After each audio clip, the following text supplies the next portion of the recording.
Oh, I'm sure it is.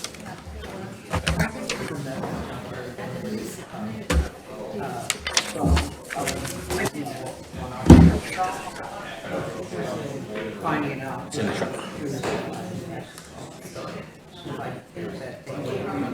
Wheel? It's in the truck. He may have asked for it.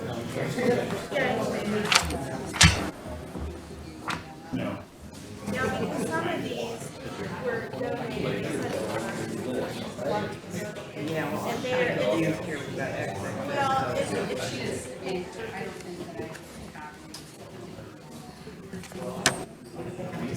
that is No, but I should. You got it. yeah, there's like, yeah. X's are the ones that, Scott, have you seen these plans that they're gonna show us? Well, why didn't you send them to us?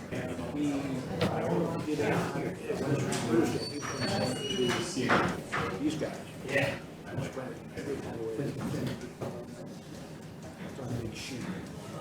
I know what it's on, but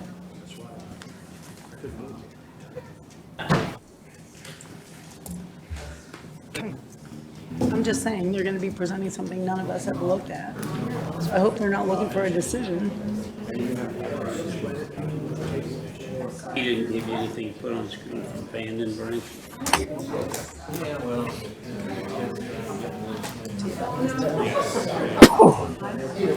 I don't know. It just would have done better if we could see what they're talking about.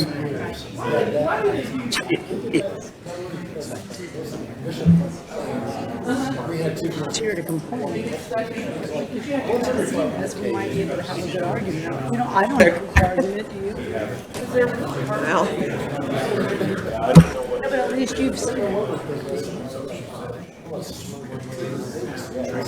Great idea.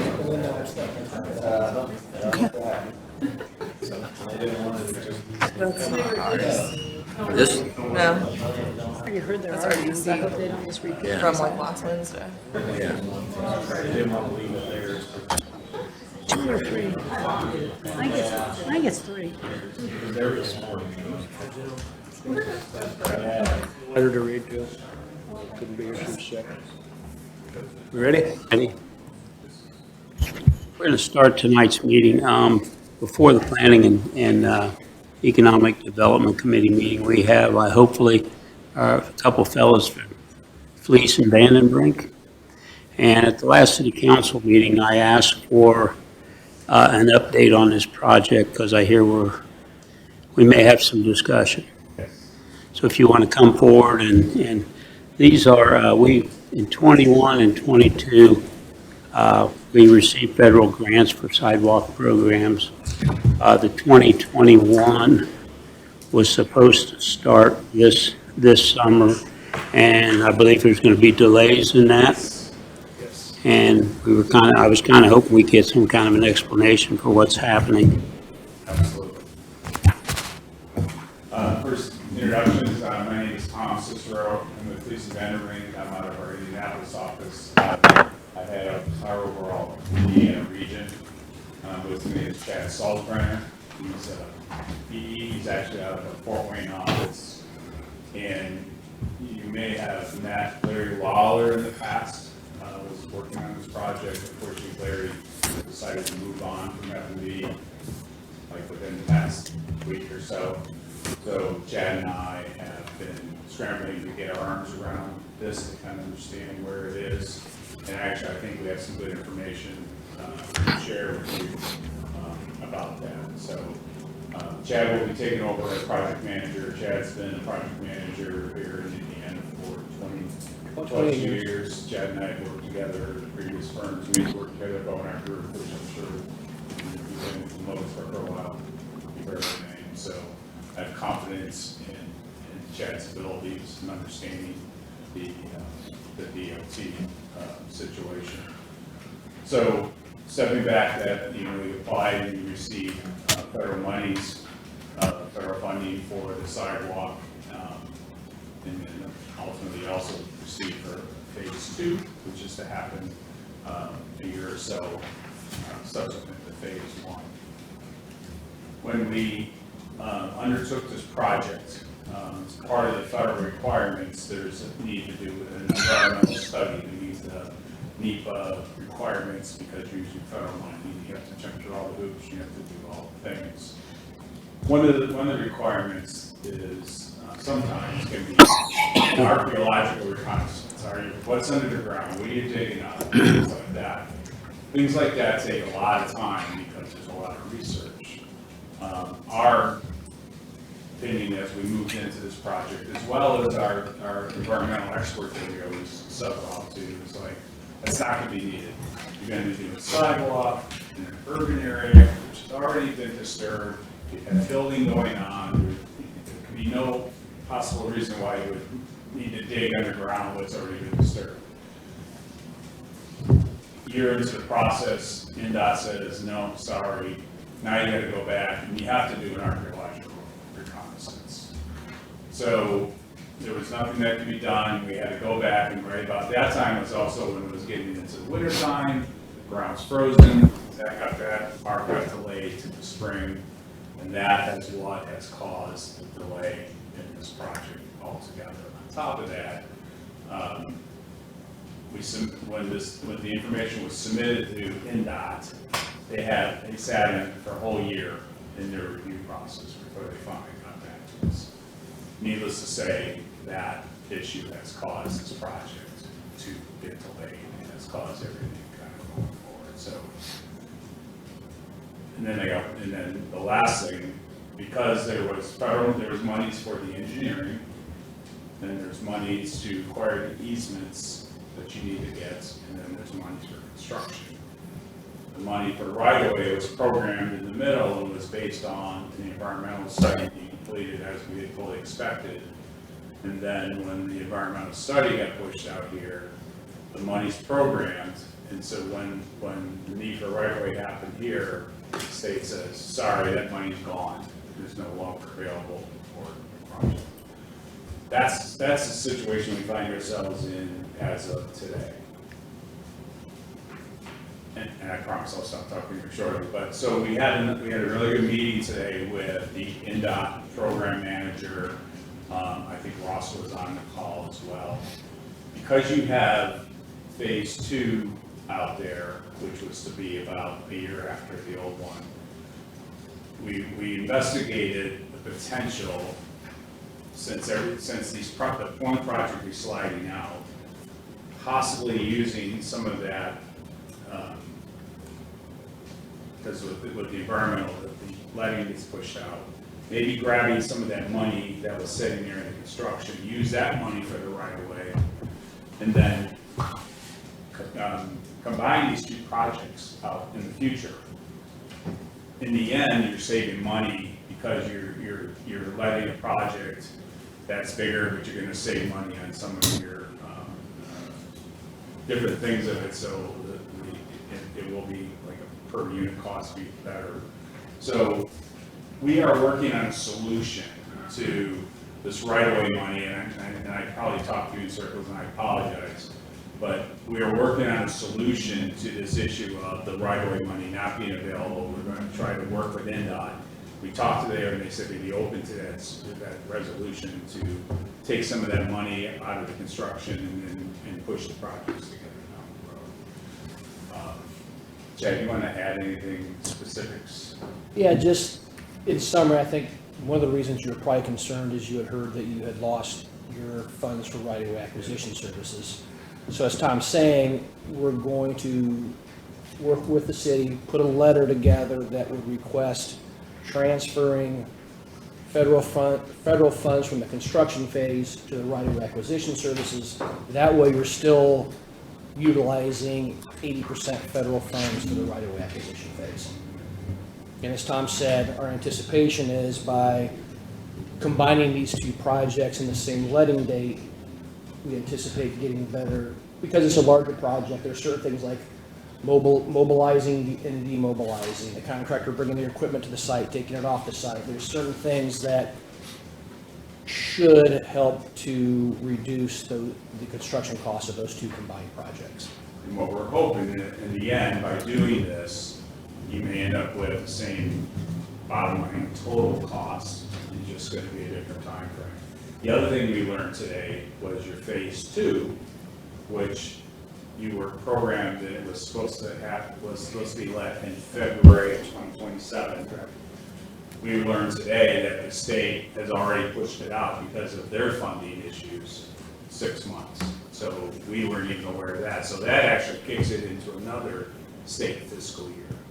So we're tracking this moving target as far as funds available. And we're really working hard to try to figure out how to resolve this issue that because of this delay, you lost your right-of-way federal funds. How can you recapture that by doing some changes with the project? When we met with the deputy mayor, once he understood that maybe that the first phase was moving on, he thought it might be a good idea to find a way to kind of bring them together. Because it's, again, you're only having one intrusion to the neighborhood and disruption. So it's unfortunate that we find ourselves in this, but it's the situation that we have to try to address. And at least we believe we've got a reasonable resolution to this thing. But in the end, it's, the project will be delayed for it. Sorry, it's way too much. Well, let me ask you this. I mean, it concerns me that the information you're telling me is helpful, but it concerns me that you're telling me you just talked to them today when you've known this for quite some time and been sitting on it. And if Ross hadn't have said to me one day, hey, you guys are probably going to get stuck paying some extra money because this didn't get done on time and the funding is gone. I mean, I'm trying to figure out a couple of things. It sounds like you're looking at a solution now, but ultimately, the farther you push it down the road, the more this project's going to cost. And anything above what was budgeted originally, according to what I understand, is the burden of the city. And I feel like we're getting the short end of the straw here because, to me, it just seems like you guys weren't proactive when you came across a situation where you had problems. And, I mean, you're talking to me today and telling me you talked to these people today, and how long have you known? It's been months that you've known this. Am I wrong or right? No, you are right. You are right. But even if our person should have had a more in-depth conversation with the city. We still wouldn't have pushed this along any further. We are still waiting on the environmental study to be completed. And I think the downside of it is lacking in communication. I mean, I can't sit here and disagree. Our former project manager didn't do a good job of communicating to the group. It was included in some written updates. Didn't do his job. Someone should have stepped up at that point to notify us, correct? Yeah, and we started working on a solution at that point, yes. But I don't believe that would have changed the game as far as where this project is and where it's going at this point in time, because the environmental study is a critical path that's been holding this thing up. And I firmly believe that we made good judgment at the time, not believing, because like I said, we made our experts. NDOT decided, NDOT sat on it for over a year, and it's put us in this situation. How many times in that year did you notify them to see where they were? I can't answer that as One of the things we learned today was that each quarter, they have something called an LPA quarterly report, where our project manager would be part of that meeting. I think usually Ross is probably a part of that meeting, as well as NDOT. And they would talk about things such as what is the status of the environmental document, Cultural Resources Department and NDOT still reviewing that documentation. So NDOT was aware of it, that this was an issue. I can't I don't know the answer to if NDOT was contacting the Cultural Resources Office and trying to get them to complete their review sooner. That is information that we're going to try to see if we can get from NDOT as far as what kind of communication they had internally to try to get this resolved. As Tom said, when we submitted it, it took over a year for them to approve it, review it at the Cultural Resources level. We resubmitted it back in, well, when I say we resubmitted, it's the entirety of that environmental document. We resubmitted that back in October of 2024, and we're still waiting for it to get final approval from NDOT. So there are some things that we could have done better, we should have done better, but there are also some things that were outside of our control as far as the review by NDOT.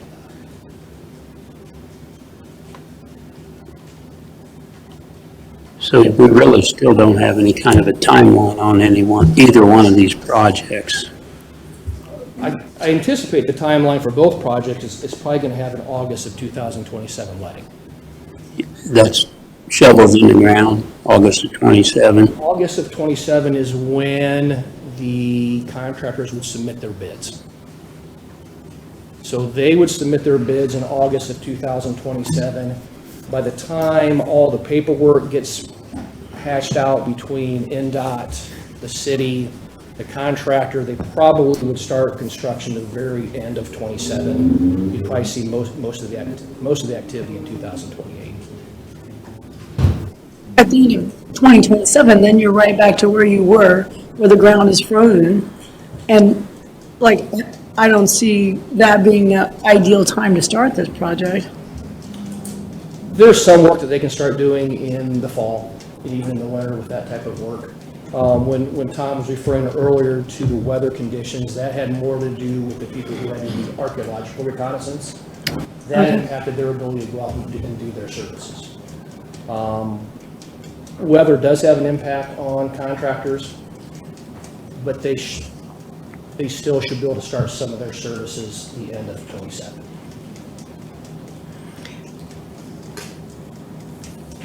So going back, to finish your question, our plan is to kind of craft a suggested move, go forward. We wanted to do that, obviously, with the city's involvement, input. We want to make sure that we're saying what we want to say.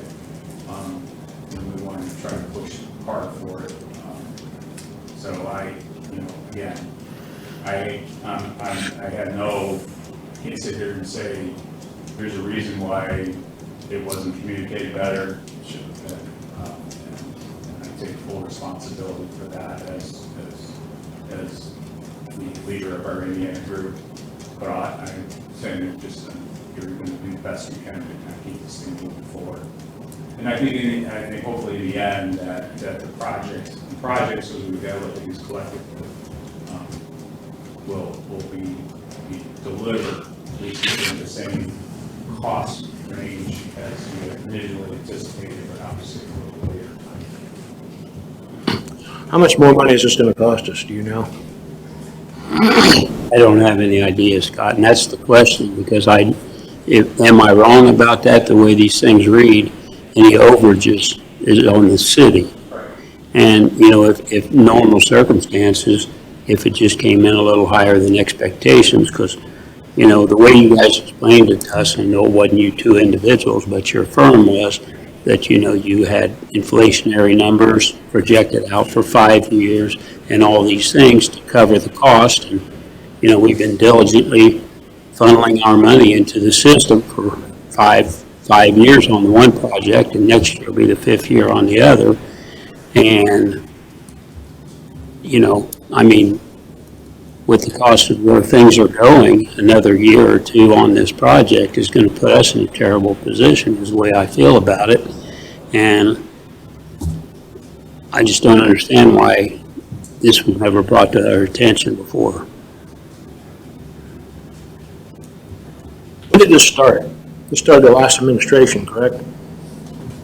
Started in, I believe the first one was in 2020. We signed the agreement because the first phase is paid for. Our 20% has been put in. The second phase would be paid up next year. So it started phasing in 5 years ago, Scott. This is, where are these sidewalks going? All over. I don't have, they have them. On the schools? These were all projects that were focused around school corporations. Franklin, the new local sports school, is that correct? Sidewalks out on the north side, Commerce Street, Smith Street. There were going to be some more sidewalk improvements around Franklin School, some over around Fairview. And my. You went on Columbia, Columbia's not a school there anymore, they don't have a school at that slot. That was toward Country that. is still there. Franklin is. Franklin's now an adult learning center, it's not a children's school. It's not correct. It's No? still the, It's both, It's both? yes. Okay. But, and then the next project included like out to Ivy Tech and Franklin. sidewalks be put along Main Street and out that way. It looks like he it's for, brought the it's maps. for student age, Okay. or, yeah. And I know there's student been age some revisions to that, if I'm not mistaken, hadn't there? Or do you guys know that at this point? Weren't there some revisions made to phase one because of the work that was done on Psychic Street? And I think that there was other projects that had an impact on some of our proposed improvements. Right. Phase one. yeah. So, It was our commitment, 20%. That was what and that's what that's what the city's been preparing for and has been paying for 5 years. we paid the phase one The phase one. 20% in, and next year's payment would be the amount of 20% for phase two. So my question would be, if we already had an agreement and the city was going to agree to pay 20%, and then the federal government money is what's taking into account for the rest of the project, how soon will you know if this is actually going to cost more money to the city? And are you willing to do any kind of an agreement where you as a corporation would eat some of this cost to make it be, less of a burden on the city?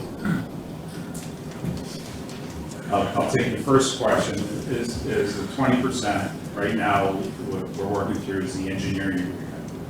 Right now, we have estimates for the construction. We have an estimate of that 80/20 would be. We won't know until the bids come in as far as what that 20% of the construction would be. As far as your second question, I would have to say we would really have to look long and hard at that and how much of it was in our control. As far as the project delay, there is obviously a lack of communication that doesn't necessarily direct to causing the city more money just because we didn't tell you what was going on. That's bad, maybe bad project management, but I don't necessarily think it's financial. I'm not saying alone. Obviously, we would look into all these things and do what's right. We're gonna do what's right. It's always been, it's why I've been in this business for 30 plus years, because that's kind of how we do business. I would never look otherwise, but I wanna make sure what's fair, that it stinks that we're all sitting here having this conversation.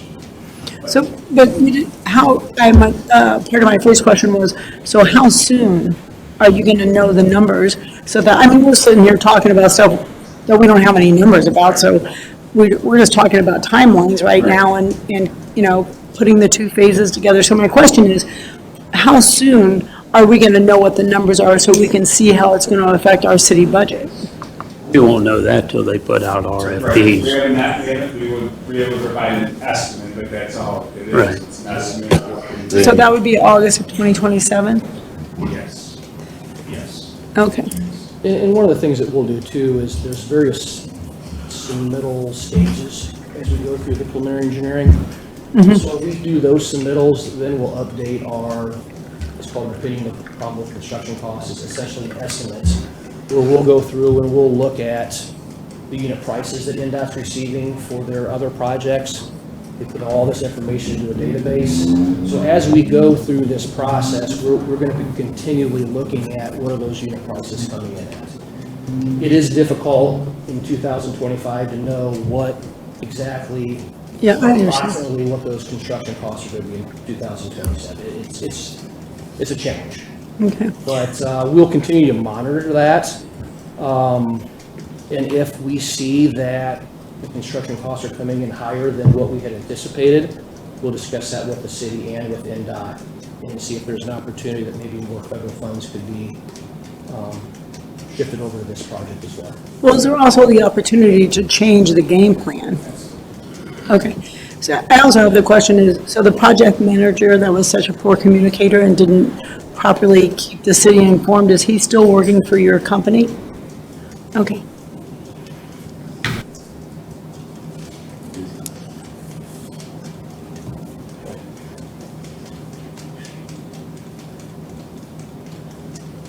So as we like to move forward, I mean, I want to make sure that we're going to put together a strategy and then involve the city, and I assume to work through the mayor's office or through Ross. I want to make sure that we communicate effectively kind of going forward. So I ask for your direction as far as who should we can make sure that this information gets to. Should keep the council informed as well. And I think it would be, I realize it's 2 years off, but, it's been 5 years since you created the first estimate. It would be nice if you sat down and put some estimates together based on what you know today and project them out, so at least we have some kind of a feel for where we're at moving forward. There has been other points between 5 years and now when we have some more up-to-date estimates, but we will continue to do that. Obviously, at this point, and going forward, we'll make sure that we do a regular visit to the meetings. And if possible, could you, for the sake of some of these guys, I don't think they've ever actually gotten, some of them are newer members, if you could send us the current Phase 1 as it looks today, in an email, and a Phase 2 as it looks in an email. Overall plan, like what the Yeah. sidewalks are. Yeah. Kind of a description of each plan so that the newer members could be brought up to speed on that. I appreciate you guys coming and speaking to us. Again, I'm sure you know how terrible I feel that we're sitting here having this conversation, but I wanted to sit in front of you and let you know that I think we have a pretty reasonable plan going forward, and you've got my word, we're gonna pull. Yeah. And if you could probably, I don't know if you go to the website or just reach out to Ross, he can give you our emails so that you can get that information to us, that'd be great. Anybody have any questions for him? If they step away. Appreciate your time and I appreciate your information. We appreciate the conversation. Thank you. We look forward to hearing from you.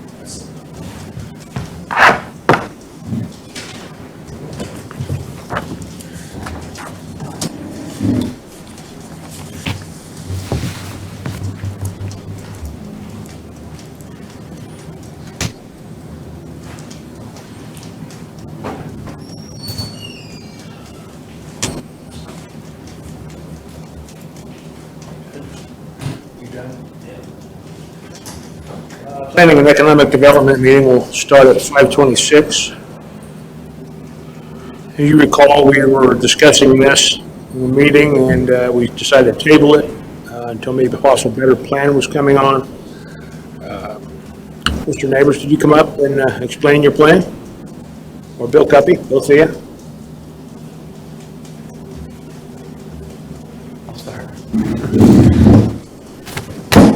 Thanks, Scott. Yeah, my quick summary of how I think the meeting went 3 weeks ago and then what you asked me to come with. We talked about the need for peak, and we've looked for 6 years to find that place. We talked a lot about the area. There's 13 lots down there. If you remember, 4 are restricted through a covenant that it has to remain a park forever. The other 9 are not restricted. We had several residents come, which are back here and to my right. Talk about the traffic was a concern, the ingress, the egress. We talked about maybe the totality that Peak might put on that property. I've heard numbers from 13 buildings to, so all those questions, I wanted to come back. there was 3 areas that we talked about 3 weeks ago. The first was the alley that heads south and east of this property, and it comes out to where Hurd residence is on High Street. It is an alley. It's 15 foot wide. In my opinion, and also I'd asked Aaron a question about it's just too narrow for a road. It doesn't make any sense for that to be an in and out road into that area. So that I don't like. I wouldn't want in the plan. Is that, excuse me, Bill, from High Street coming in on that alley, is that deemed private property for those 2 households? Everything I saw, it's a 15 foot wide alley. It's not private. Public alley? But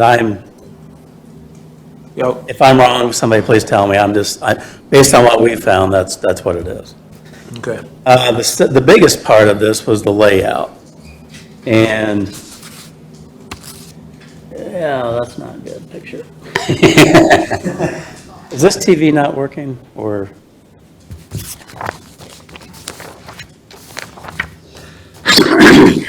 I've got a couple extras.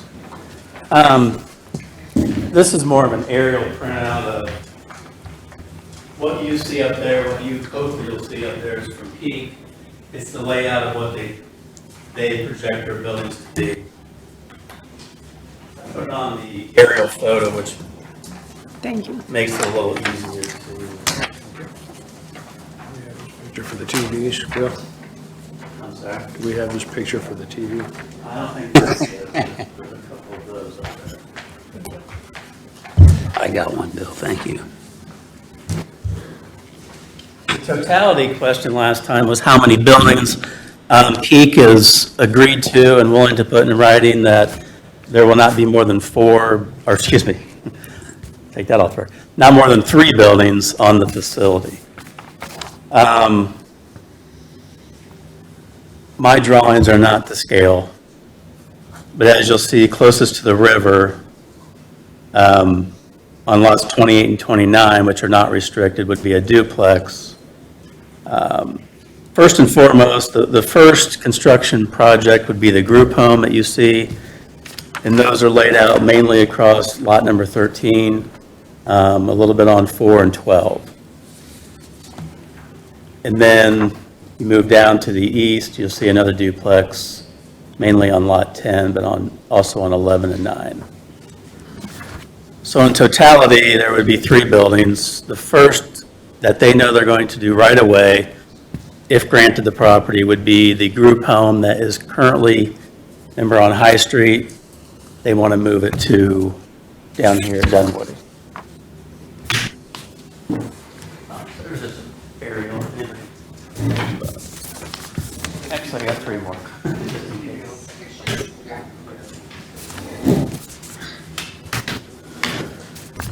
They also, what they would do is, they would bring an ingress and egress in here for the parking of the residents and staff. So they would not be utilizing the street on 18th Street. So total 3 buildings. They would come in what would be the extension of Miles Street. Create their own ingress and egress, whether it be stone, pavement, or whatever it ends up being. But for they would come in and park there in front. The other question was, and then I'm done. We talked about the history of the property. We looked back, I think it was 125 years, and there's never been anything. So underground structures aren't a concern. If the soil is not exactly the way Shepler needs it, you can always backfill with aggregate to cure that problem. So there's no structures underground, things like that. And we looked at 125 years, so, which actually dated prior to that land being gifted to the city. That's kind of the quick summary. We're open for questions. I'm sure they are. What about the 18th Street idea of becoming one-way? Street to Miles? The only thing I would say, and I mean, you would know the area better than me, but the thing I see with Miles Street heading west, it's basically what, an alley now, isn't it? It's a one-lane street. And it kind of zigzags and kind of goes right by your property, doesn't it? Exactly, borders on it. To me, that wouldn't be the best solution, but I'm not a traffic expert. To me, you would keep it two-way. You did that going one way and heading out Miles Street, the old Miles Street, which is an alley more or less. It's, Street. yeah, it's very difficult for a truck to make that corner, that S-curve. One of Logan's trucks, Trash trucks going down it. That guy wouldn't have a garage roof. Probably not. Probably not. So I think, turn, yeah. years I've been up on that second house from the proposed Miles Street. We've all had numerous calls there and always have to go up, back in and come back out. I think it's lot 72 or 82, one or the other. I think this development over any development I could think of, whether it be condos, townhomes, whatever, is going to be a lot less traffic, a lot less intrusive with this project compared to any other thing I can think of.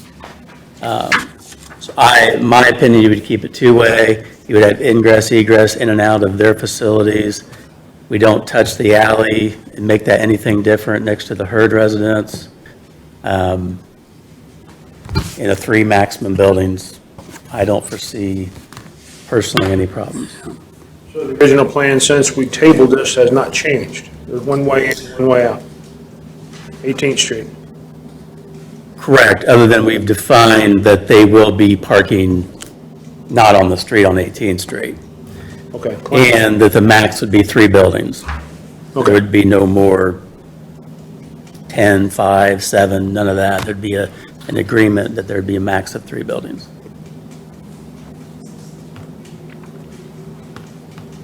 Are you going to continue on with Miles Street on the 1800 block from 18th Street going east?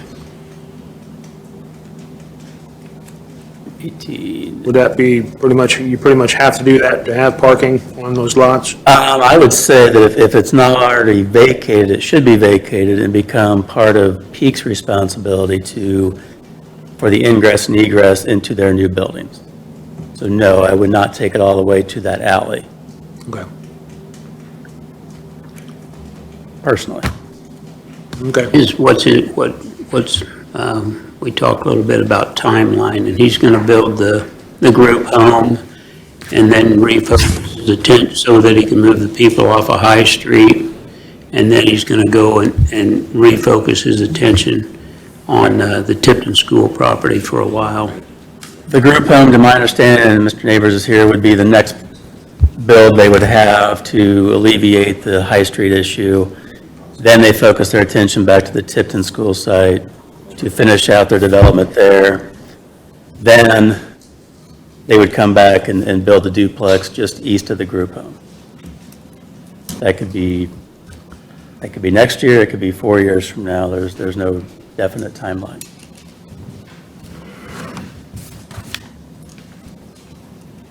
Any other questions from the council?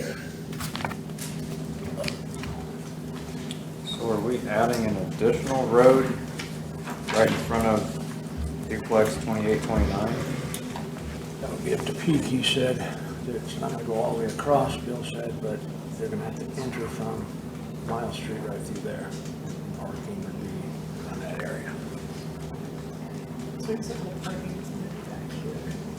Like they're gonna have their own, well, first of all, this group home is gonna have a garage on it and a driveway, and so their parking would be all over here. They're not gonna be parking anywhere on 18th I don't think Street.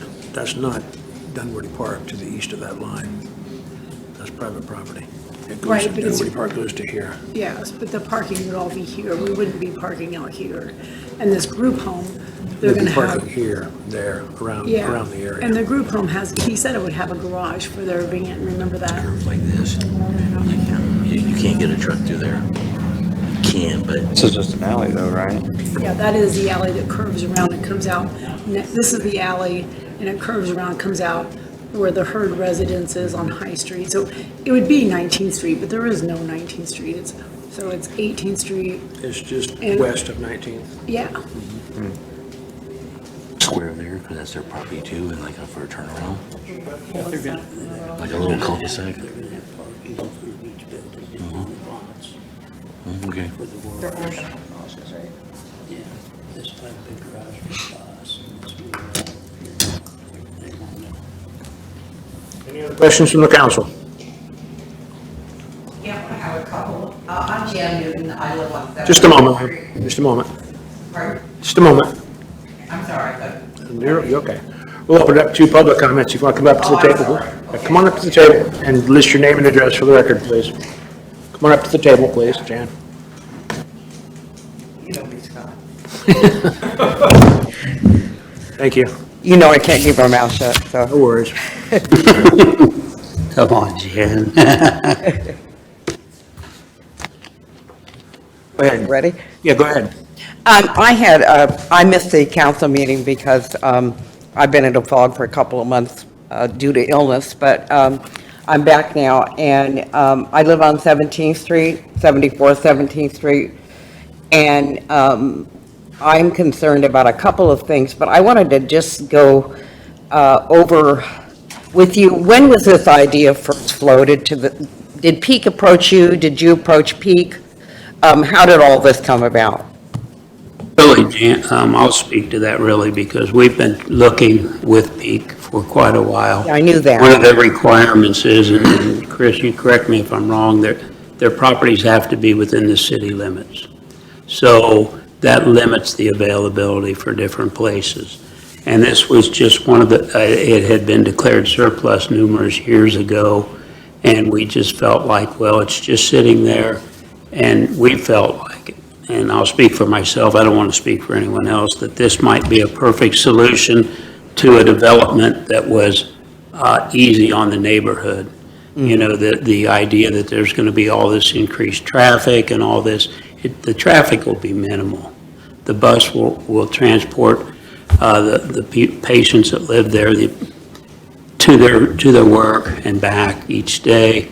I believe each one has a minimum amount of employees that would be on site, but the plan is to have all that parking on the lots that they would own. They would pull in, they would park there. There wouldn't be any concern with parking in front of the neighbor's house or anything like that. And, so it just seemed like a reasonable solution to the city just continuing to mow it and really not having, it just seemed like there had to be a better use than it just being mowed. Now, I know there is some activity down there, and the city will still retain the 4 lots that have the covenants on them and figure out what to do with those down the road. But this just seemed like, of all the places we could find for Peak, it seemed like a pretty good, and it was right, and it was convenient to the home that they have to redo there on High Street. So it would be easy access for them to move those residents over to that building. So the city, did you look at different areas too? Did you guys look at different areas? There Yeah. must be other surplus areas in the city. Was any of that considered? The lots, most of the lots, Jan, were just not big enough for them to locate on, was the biggest issue that we ran into. I believe they needed at least an acre of land. Okay, They have guidelines. I'm not going to pretend like I know exactly what their guidelines are for their buildings, but, and then where does the funding come from for the building? well, that's a question for Chris. I can't answer how they acquire their. Okay. Well, does None of the the city- funding comes from the city. Does the city help with the money at all in any way, or is that just strictly a Peak thing? It's strictly a peak Okay, thing. all right. I was curious about that. And then I also wanted to know, I'm looking at this plan here, thanks.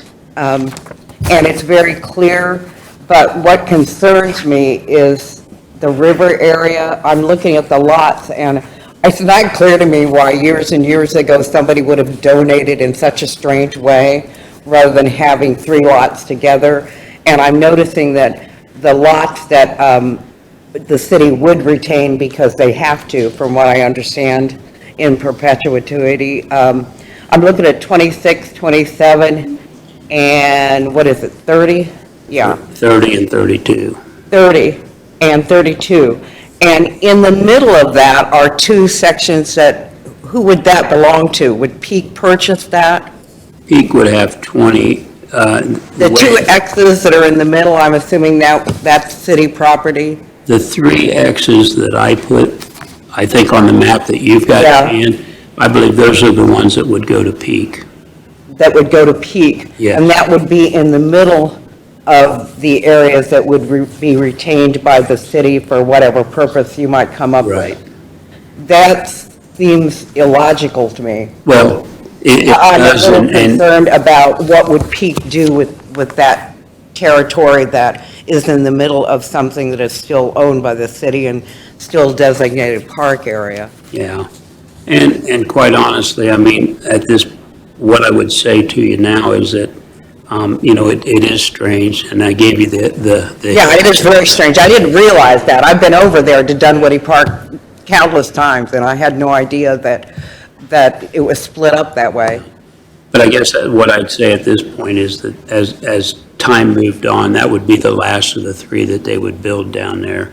And he's talked about, like Lot 31, having just a pavilion built on it where he would possibly have outdoor activities for the residents in that area.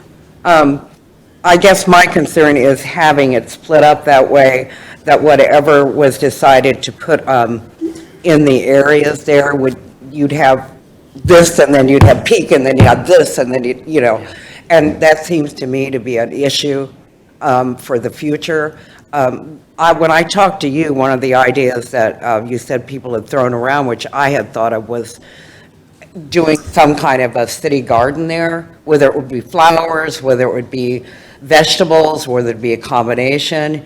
I thought about maybe utilizing the river somehow. I know there's wildlife there. There are 2, one of the Lord God birds, the big woodpeckers have a nest there. They've had it for years. And if you're lucky enough, they'll come to your yard if you're in the area. So I was just trying to think of something that could be utilized if this were to go on. So there wouldn't just be this fallow land lying there, unused, just like the park is now. I also was concerned about the historical value of the place.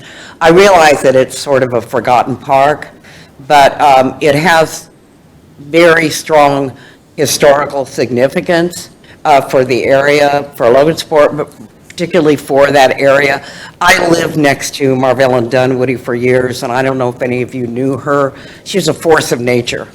And, it was her son who rescued the little boy, or the little girl, and brought her out of the water. And it seems to me that if you're going to do this, it would be good somewhere on that property to have a plaque or to have some kind of historical marker that signifies that event, and so that the neighborhood and the city can be proud of something that, a young boy did to save a little girl. So that was another possibility. I've wondered, the sign is gone, and I understand, somebody told me that Gary Dunwoody asked for it after Marvell died, and I haven't been able to confirm that.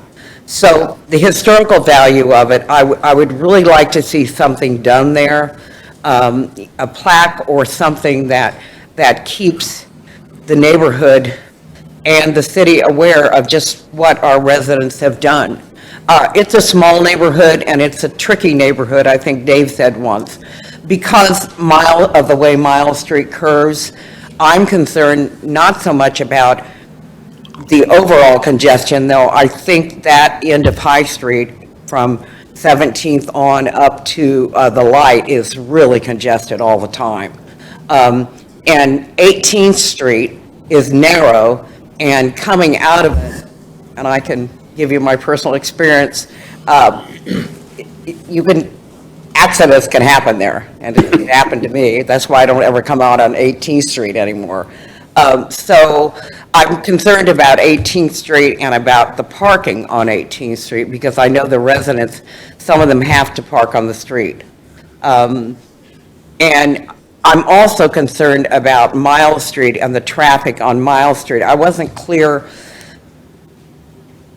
would people come down 17th and go up Miles? Oh, it'll be just like it is now. That's It what. would be just like it is now, and it would not, there wouldn't be a one-way?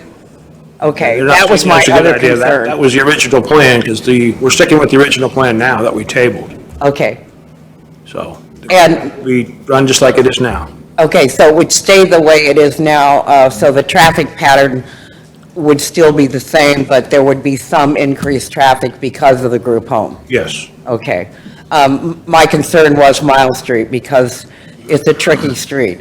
It's an offshoot of 18th, some people take that. It's a street, so they're going to use Yeah. it. So that was my other concern.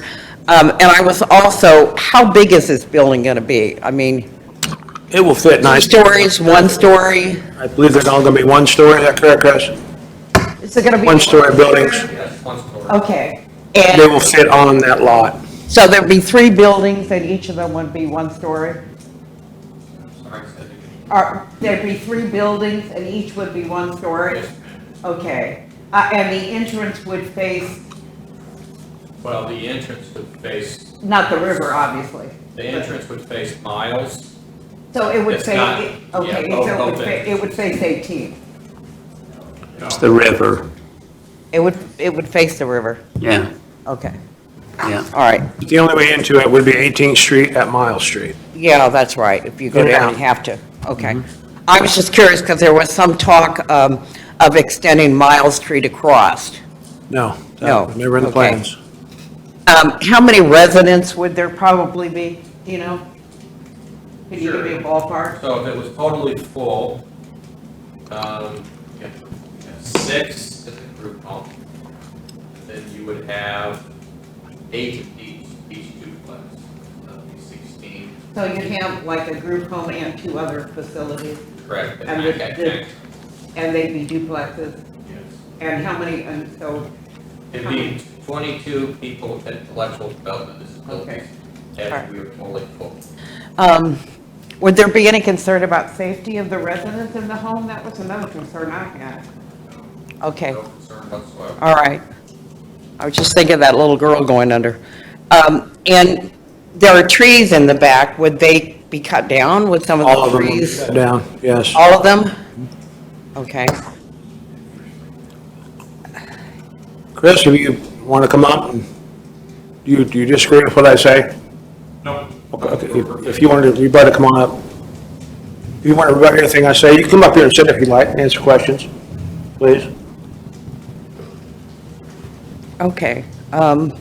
I just wanted to, I'm all for peak because I think that it provides a valuable service to people who obviously need it. And I support them. And I want to make sure, if this goes through, that there's not going to be a danger to the residents, obviously, of peak. And I also want to make sure that the traffic congestion, which is already terrible, and you know that. Yes. Is not going to get really bad.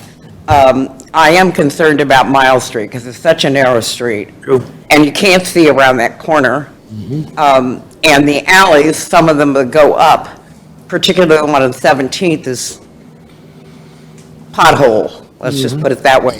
It comes and goes. So I was concerned about that. And I guess, too, I'm really concerned about if this is the part that is going to be left as a park, if it's going to be used in a way that makes sense, and how soon would that take place? Or would we just have a peak have their place there and then nothing would ever happen to those lots, and they would just be there? It would be more of additional traffic and people if someone did decide to develop on those lots, after you're in there, if you do get approved, I don't see anybody developing those lots. They'd probably just be turned over to a casual area, relaxation, green space, et cetera. Okay, but there is no plan to do anything historically or, Covenants that say no. okay, so that isn't even on the table yet. No, and it probably won't be. Okay. So that would just be basically unused land? Green space, places to relax on. He suggested a gazebo on one lot for the residents to relax on, stuff like that. I see. Well, it'd be nice if maybe we could try to figure out some way to use those lots that would enhance Peak, actually, as well as the neighborhood. Yes. I was also wondering if you were planning on doing anything about cleaning up the one area residence on 18th Street It's another issue. It's another issue. that's, an eyesore. Yeah, that's not on the docket tonight, so we won't discuss that. We got Okay, smoke. because it's been going on for years and the city hasn't seemed to understand. really do much about it. I understand. And I know all of us in the neighborhood dislike it. True. Quite a bit. Okay. Well, that's all the questions that I have, and that's all I have to say. I would rather that the park, the whole thing, were used for something entirely different. I'll be honest with you.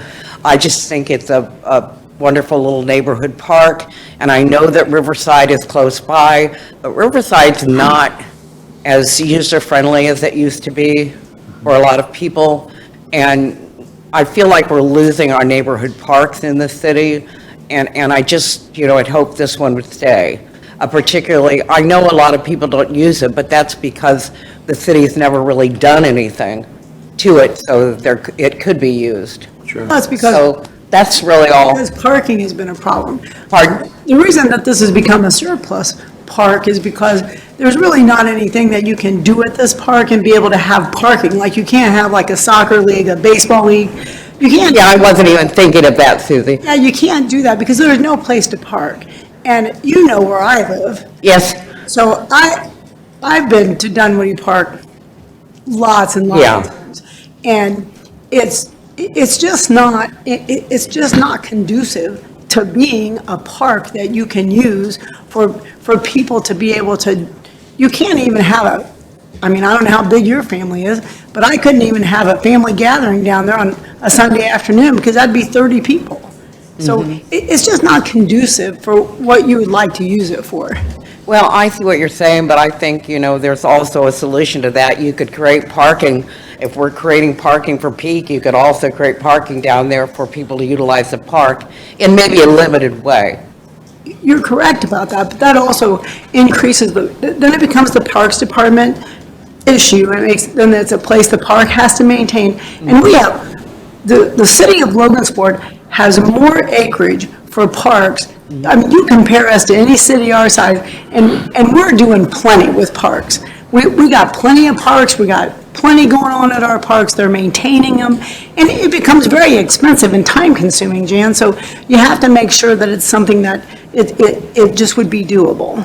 So there's lots of parks in Logansport, we're spending lots of money on our parks, and I just don't think this space is conducive to being a park like you'd like to use it. I just don't think it is. I respect your opinion. I disagree, but I do respect your opinion.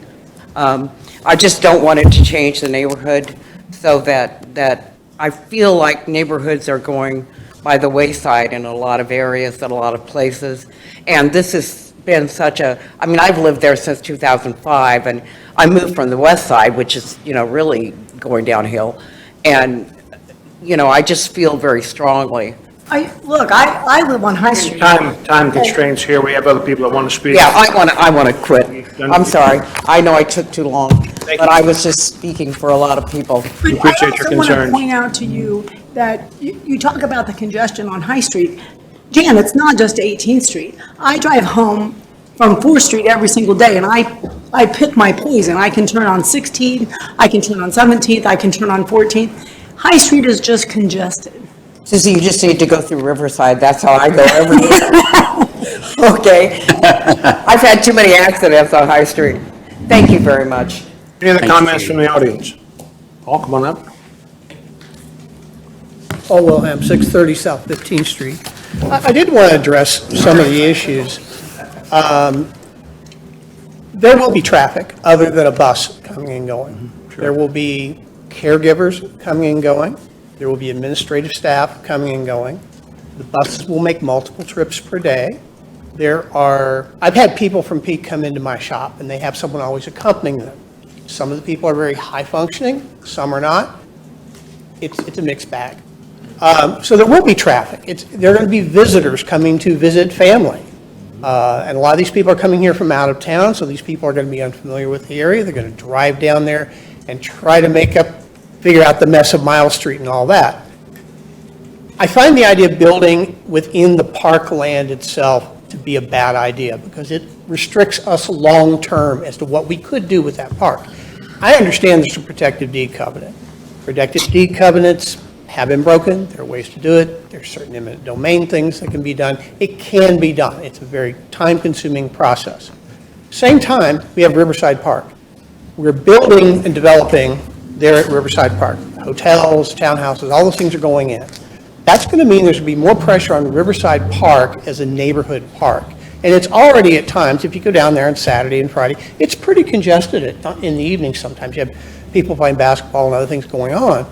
So I see the value of Dunwoody Park down the road. It may not be apparent to us right now, but if Riverside Park gets more and more usable and more congested, a lot of the neighborhoods around there are not going to go down to Riverside Park. They would like to have the accessibility of Dunwoody there.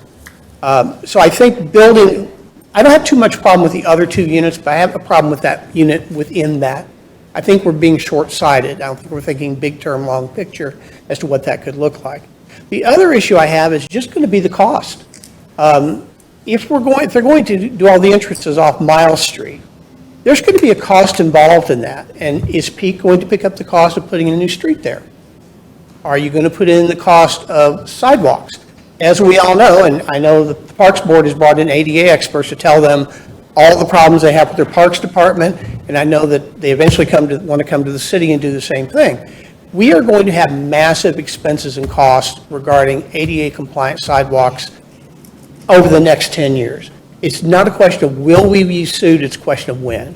And if you look at Elkhart and you look at other cities that got sued, they take 20% of their entire budget and dedicate it to do nothing but sidewalks until they replaced all the sidewalks in their city. So we're facing some very real problems there.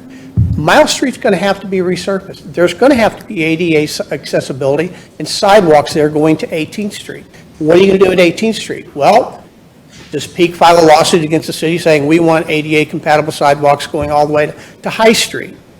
Could happen. Or for that matter, any advocate could sue the city saying you need to if you have these people with a disability here, they need to be served. So I'm not sure that building makes the most sense. The other two buildings make sense to me, but I think it would be wise for the council to explore the alley that does run there off of High Street. It's a 15-foot wide alley. I know that's not as wide as we would like, but I've got 10-foot wide alleys in my neighborhood, and fire trucks can go up and down them. If there's not going to be much traffic, as a private drive that's coming off of High Street, it would only be servicing Peak's units and the houses on either side, because right now they're sharing that as a driveway. So if we were to improve that alley off of High Street, that eliminates the whole traffic issue for the neighborhood. You would have people coming in off High Street, coming into the facility, you turn the building so they face south instead of facing the park, and you could have two buildings there that would basically be in a nice, quiet, private area. You could put fencing up, because we want to protect the residents from wandering off to the river. And I would just point to the council, if this were any other project, we would be treating this as a PUD. We would be asking for drawings up front, site plans, landscaping plans, fencing, setback requirements, and everything. And we're not doing that here, and I think that would be short-sighted for us to not look at this site holistically. How do we best develop it? And they've got a good idea. They need a group home. They need a duplex there. But I think the third duplex is kind of the deal breaker for the residents. And there's ways, I think, that utilizing that alley, by the way, that alley originally went all the way down to Miles Street. I found it on the 1920 Sanborn fire map. It actually went all the way to Miles Street once upon a time, but Yeah. Two entrance exits instead of just one. yeah.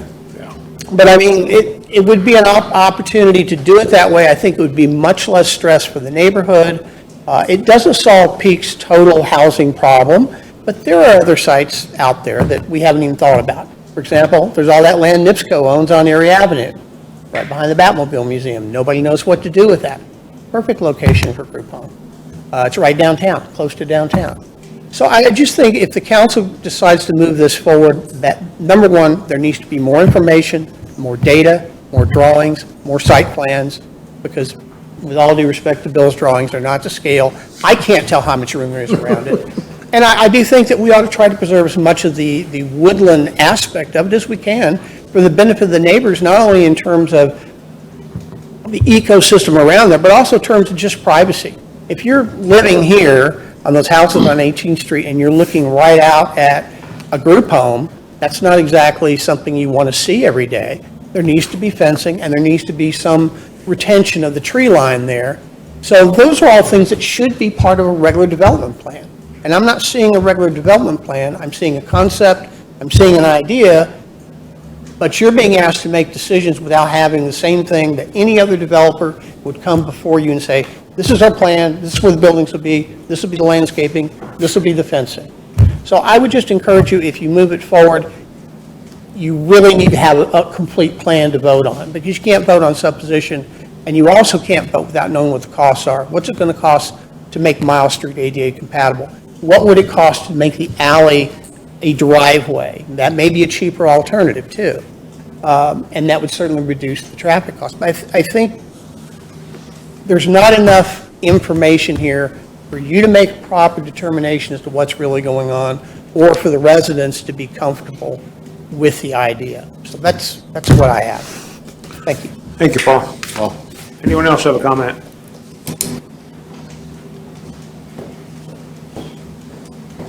Stephanie Bender, 118th Street. A lot of my concerns were already talked about. I'm really concerned with the logistics of the infrastructure. So just the other day, I was trying to come home and there was a delivery truck blocking the street. So of course I had to honk my horn, I had to wait for somebody to come out. How are we going to have access to our homes if you have all the construction coming in, clearing the site, utilities? Is there a sort of plan for that? I mean, because as we all clearly know, there's not much room coming in and out. So how are all these vehicles and construction workers and stuff, where are they going to park? Are they going to utilize street parking? Is that going to make it even worse for me to be able to get to my house? Those are my main concerns. Everybody else has already talked about the environmental and stuff that I'm kind of going to miss. So if it does go forward. Thank you. Yeah. Anyone else want to comment from the audience?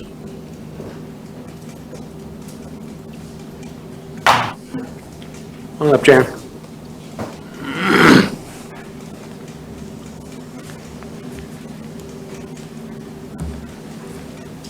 You know, if this opportunity hadn't arisen, one of my thoughts was that the only way to really use that park is to have some sort of a roundabout or something that cut out some of the area to the east and made some kind of a driveway that rounded it, you know, that went into the park and then went back out through that area. And I don't know if that's still, or if that's something that could even still happen, you know, with the property, the city's property, and certainly that memorial to the Dunwoody family could be within that somehow. That's one thing I was thinking about. And the other thing is, there is no water, there is no electricity in that park at all. So that's one thing that the developer will have to make sure happens. So, and then I've lost my train of thought. I've got a headache, so I'm not doing very well. So, but you know, I've been trying to figure out other things if this hadn't come up, of how to use that park. And you know, I think for one thing, certainly the the access into it is really important. And even if, I like the idea of a pavilion there. I think that would be really awesome for whatever the Peak does. And then if we could do, I like the idea of the memorial too, because the Dunwoody's have been, and Gary has been really terrific. Talking to us, he's shared lots of information with us about the history of it, and it's stuff that we can for sure put together so that the community will know what their family did. And so be glad to do some of that kind of stuff if we need to, so, anyway, okay. Thank you, Jen. Anybody else want to make a comment? Last call. Aaron, can you come up, please?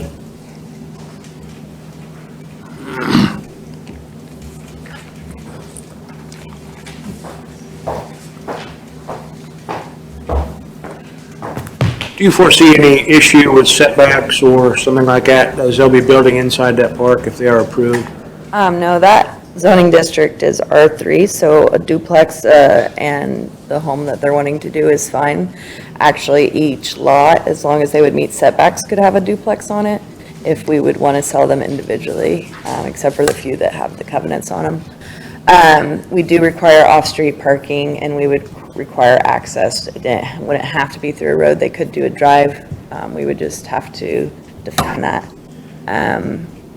But I don't see, I'm kind of with Bill, is that any development is going to change. Whether you do one house in there, you don't know how many teenage kids they're going to have in and out. Anything that you're going to develop on that site is going to have some traffic. But just to let you know, zoning wise, it's going to be fine. You can use each lot. You can actually combine as one lot so that they could, if they use 3 lots or whatever, they could meet setbacks in that aspect, so. What's your opinion on the alley that runs east and west that goes out to High Street for a possible second entrance exit? Feasible? My concern there is that people, just like a yield street, you would be having to pull to the side and you would be off of our owned property and you'd be onto someone else's property, causing possible damage if it's, raining or those type of things. So the alley's not wide enough to pass 2 cars. So someone's going to be coming off of our property as the alley if anybody wanted to pass. If you would want to make it so that it's one way, that could be possible. But that alley, I don't think currently is used as one way. Miles Street, 7800 block of Miles Street the same way. When cars meet, they got to go in the yards, my yard. Yeah, I think the concern is that it's never been used that way. That's been used that way, and so people are kind of used to that and know that. Once you have this, there's going to be a lot of complaints coming in with those properties that are adjacent to that. And we did see the alley ran all the way to the river, so it does connect up. You could use it. The issue is that if you did the whole section of the 15-foot, you're still going to have areas where people are pulling off into other people's yards. Okay, thank you. Just stay put there for a minute. I have one letter of correspondence I'll read from Tabitha Miguel Medio. She lives at, my name is Tabitha Miguel Medio. I live at 84 18th Street, Logansport, Indiana. I do not have a garage and only have on-street parking for my home. I have 6 children, 5 of which are licensed drivers. Only 2 licensed drivers live with me at my address now, but my car is there as well. It is very crowded. I have a disability that affects how I walk and how far I can walk, and I have to park in front of my home. It worries me a great deal if another home or structure is placed on this narrow one-way street. The parking will be an issue, as will the traffic on this road. I own a food truck as well. At times I park on 18th Street as well. I don't leave the food truck there year-round due to the congestion, but during summer months I must park it at my place to use it. I will attach a photo of the food truck that gets parked here as well. I'm currently sick and unable to attend a meeting, but wanted my concerns of the traffic parking issue known. I also would like to say that I live at 84 18th for 20 years and raised my children there. My children have used Dunwoody Park to play soccer, hang around friends, sit and watch the river and wildlife there. We have also had many Easter egg hunts at Dunwoody Park with our family, neighbors, and friends, as well as enjoy the fireworks at the park with our family and neighbors. Dunwoody Park does get used and enjoyed by many families. During the holidays, the area is so crowded due to family members coming to visit each other, and parking is so difficult, and people already have to walk far to get to the house they are visiting. Adding more homes, more visitors would truly be an issue in this area. Thank you for your time and hearing me. Tabitha Miguel Madio. Okay, with that, are we in favor of moving this forward? Chris, start with you. I still wanted to see some type of conceptual plans, so I'm not in favor of it, but. I think I'm in favor of moving it forward, yes. Do have issues with, I guess, the in and out of the drives and stuff, and all that, I would like to see some plans. You want to see more plans? Is there a motion to table that to see more? Make a motion. I'll make a motion to table it. For further study? Second? I'll second it. Okay. This issue's tabled till further study then. It's going to table it, 'cause you got Okay, yeah. There's a motion on the table, thank you. All in favor of tabling this issue? Dave? I believe we can move forward with this project. I believe that as he builds the first group home down there, we'll learn a lot more about the project and be able to adapt the area to the project as it grows, rather than think we can figure it all out at the start. I think he's got to, I mean, if I were going to build a house on my property, I wouldn't think that I would have to come and tell people my driveway is going to be 34 feet wide. I'm going to have 4 cars here, 4 cars here. I believe that if we're going to surplus property, we have to be practical. And I just believe that there's enough time involved that we can move this thing forward and still address all the concerns that are down there, address the things that Jan spoke about as far as a memorial to the Dunwoody family and retaining the historical value of the area. And in the meantime, decide what's the city going to do with the property they own down there still. So I think we should move it forward rather than hold it up. Really? I agree with what Dave says, that hopefully that they'll be able to build the group home and that we would be able to work further together with Peak too, for like the other duplexes and see what happens and do what's right for the neighborhood. Voting yes to move it forward? Table it. Because that's what we're asking, right? Yes. Okay. Okay. I've been looking at this thing over and over, and I'm sure they can go ahead and build a group home. They can put a fence on the west side of that and a fence on the south side, and they use trees in the back of the south side for their privacy and stuff, and let them go, let them do it, yeah, so, No, on the table. correct.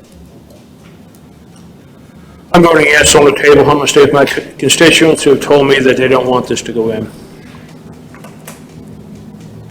Okay, Vote to table it. okay.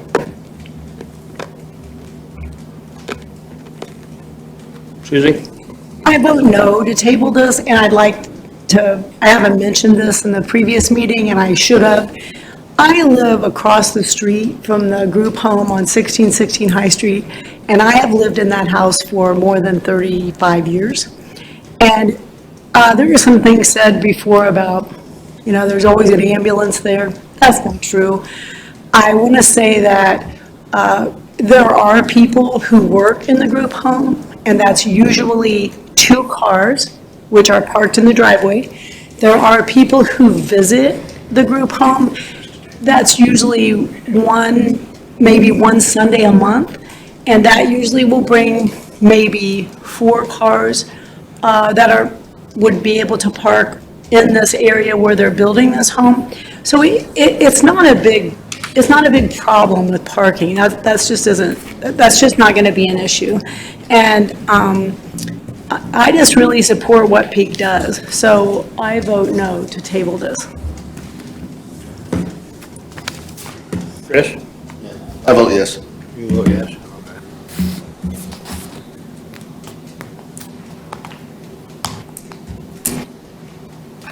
No to table it, so is that moving forward then to the meeting? Yeah. Okay. Okay, I had one other issue here.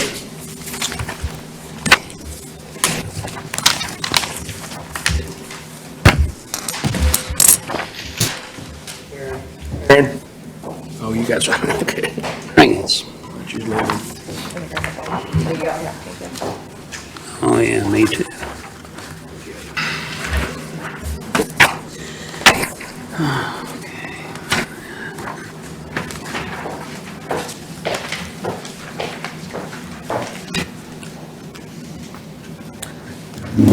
So the discussion is about mobile vendors. Currently, our ordinance states that mobile food vendors, we do not have a mobile vendors, just food vendors, are allowed to stay in certain locations in certain districts for 9 months, and that's the only regulation we have.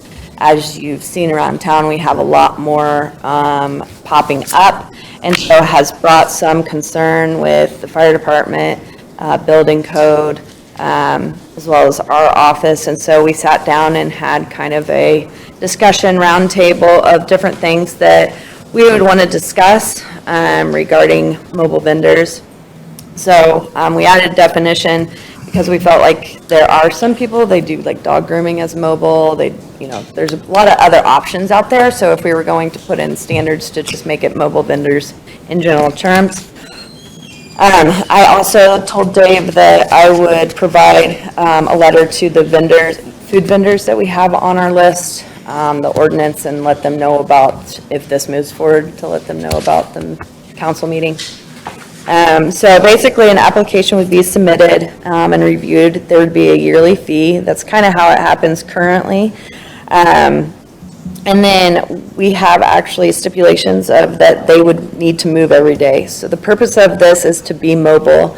What happens in a lot of communities is once they start staying, what is the purpose of having a bricks and mortar? There's a lot more cost to it. There's a lot more things that have to go on if you own bricks and mortar. And so we want to make sure if you're mobile, you're actually moving around and not stationary. So move every day. And then we have a 6 a.m. to 11 p.m. Sunday through Thursday, and 6 a.m. to 12 p.m. Sorry, that should be a.m. Friday through Saturday.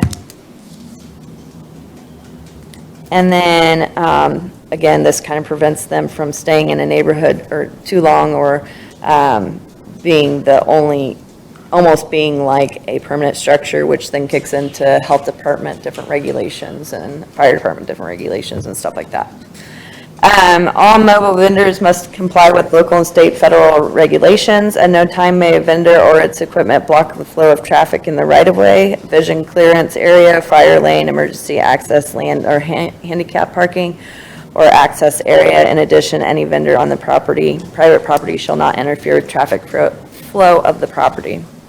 Mobile vendor may not operate within 300 feet of the same block of a retail outlet, offering the same or similar commodity without written permission from the owner of that establishment. So basically, if I sell tacos and a taco truck is right in front of my business, how am I supposed to run my business? So this kind of prevents that from happening. 300 feet is typical-ish of a block, so a block over. In addition, if not, they may not operate within 500 feet of special events unless previously approved by that organization. So basically, a lot of our events people pay to be part of. So you're not paying to be part of it, but being right beside it, that's not fair to the people that are paying to be part of it. So that's where that comes into play. No direct disposal or connection are allowed for water, sanitary sewer, or stormwater. Thus, all water, wastewater, and solid waste must be collected, stored, and disposed of in an appropriate manner. There must also be a trash receptacle provided for the public. All spills or trash from the operation or public must be cleaned up by the mobile vendor. When serving customers, all vending must be done facing the street when available. If in the right-of-way, all vending must be done away from the traffic flow. All vehicles, equipment, parking must be located on an improved surface such as asphalt, concrete, or gravel. Any customer seating must be pre-approved by the administrator. Power must be all self-contained and not over city streets or alleys. Anywhere power is running, proper taping must be done to prevent tripping hazard. Signage can be done, you get one single signage sandwich board, which is typical 6 square feet, to not interfere with traffic or ADA. No sign shall be electronic message center sign unless it is static. So if it's like on the, on the trailer or what have you, and they have a menu, they can type in the computer, that's fine, but switching in and out is a problem.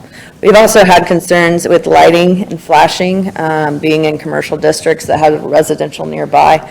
So making sure that the lighting of the sign doesn't cause issues with the blinking, moving, or motions. Mobile vendors are not allowed external electronic sound amplifying devices, so basically trying to stick with the city noise ordinance. Any electrical lighting over 60 watts shall be shielded to illuminate downward. No lighting shall move, flash, blink, or cause concern for properties. Any grill or cooking with flames, and this is something from the fire department that they asked to be in here. Any grill or cooking with flames must get inspected and approved by the fire department before operation. All must be re-inspected yearly. In addition, the fire department requires a barrier between the flame and the public with a limit of 12-inch flame, requiring an operating and up to code 5-pound ABC fire extinguisher, and required that propane and generators be placed outside the vehicle or the tent. Mobile vendors must provide liability insurance before issuance of a mobile vendor. This would be provided in our developer guidebook. I didn't specify what, because if they're a transient merchant, there's some different stipulations that they have to do. That would be like selling shirts or windows or those type of things. There's some stuff that they have to do in addition. Land use matrix, so we basically allow this in any of our neighborhood districts, industrial districts, and then agribusiness district and LGI, which is the gateway area. There's no buffer class required, and but the Y basically said that they aren't required any parking as well. Temporary use is where it currently is, so we're striking that from the temporary use section, and the temporary use table is striking it as well, so that it would only be specified in the mobile vendor section. Any questions for me? How is this enforced? How is it enforced? It would be through permitting and informing, and then we would be able to, we're currently working, which is the unsafe, we'll talk about a little bit later, on some process that we can do that way, but it would be enforced through the zoning ordinance, so our permit. Is it going to be impacted at all by that, by the law that they put into effect where all this stuff is going to be permitted through the state starting in 2027? Yeah, so I saw that. So there will be some effects to that. I have it written down, but I have the House bill that I was going to research into it. But this would be at least in place before that would occur. And this gets put into the planning booklet? Yes. In the section in the plan? Correct. How much is your yearly fee? $50. Okay. Now, when you said they have to move, like you see the one all the time down in the flea market parking lot. Yeah, that's the one we get complaints about. Okay. So the reason why we started that portion of it was because we got complaints of ones just staying. And again, why would I have a bricks and mortar when I could just have a trailer and stay on someone's property and run my business? What's the point? So it's kind of been if it's a mobile vendor, it should be mobile, it should be moving. But if he just moves around the block once or twice or parks a different location, can they do? So yeah, it's moved every day, so he could go back to that location every day. Okay. He just has to actually move it. It has to be mobile. So that all of our current vendors got this to, I'm actually sending it out currently. I haven't sent it out. I was waiting to see if this got moved on, so that I didn't inform them about the council meeting, and then we send it back or anything like that. Do you have names and addresses of all the people who have mobile vending? I went through the health department, they gave me their list. So the one he's talking about that? Yes, they'll be informed. They'll get the ordinance. Okay. So this says like all the added language is underlined. Was there nothing added? Or they'll, Oh, yeah, sorry, so all of that section, that whole section is added. okay. Sorry.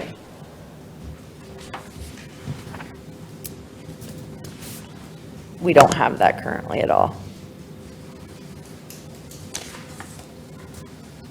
It would have been easier to read this if you would have provided me with what you already had written instead of just handing me this, because I didn't know what was already and what you added. So I just. So everything's added, the only thing that was previous is the temporary use. So we literally just struck out mobile food vendors and that last line of mobile food vendors. That's the only thing we have currently on record for mobile food vendors. Is this table H? Yeah, I know. Yeah, table H. I understand that now. I'm just saying.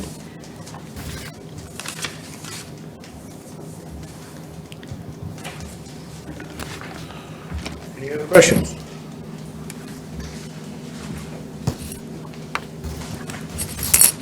Do you want to move this forward to the next meeting? Yes.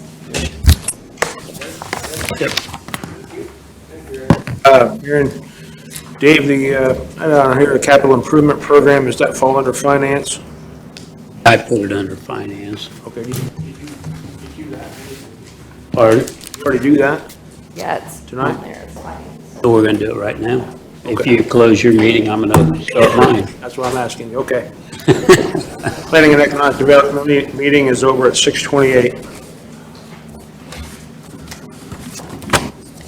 I didn't put the whole document for everybody, but I have the summary page.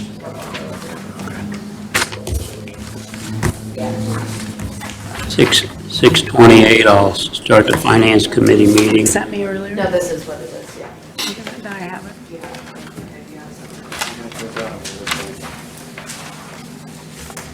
You have the other page there? Yeah, that one. Thank you.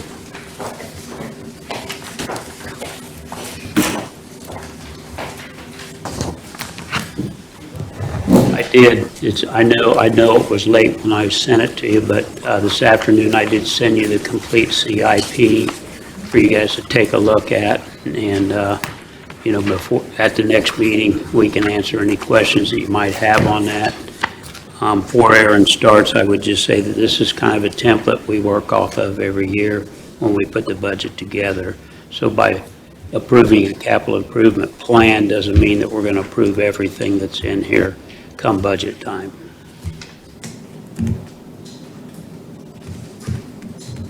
So I don't typically go through the full document. If that's something you guys want to do, we can. I typically do the summary page, which is just the smaller version that I passed out. I just point out some of the things that have changed and why some of the funding is different. So Mount Hope Cemetery for 2025, they had, and these are 4-year time or 3-year time frame. So when I say 2025, it's last year's CIP. If I say 2026, it'd be this year's CIP request. So 2025 is $340,000. It moved up to $366,000, a difference of $26,000, and they put in a new pickup truck. So that was the biggest change, and then they removed their stage. Street department was $793,000 last year. It's $1,287,500 this year. It went up $494,500. They added to theirs a new loader that cost $250,000. So right there's a big increase, and then a new paint and street sweeper.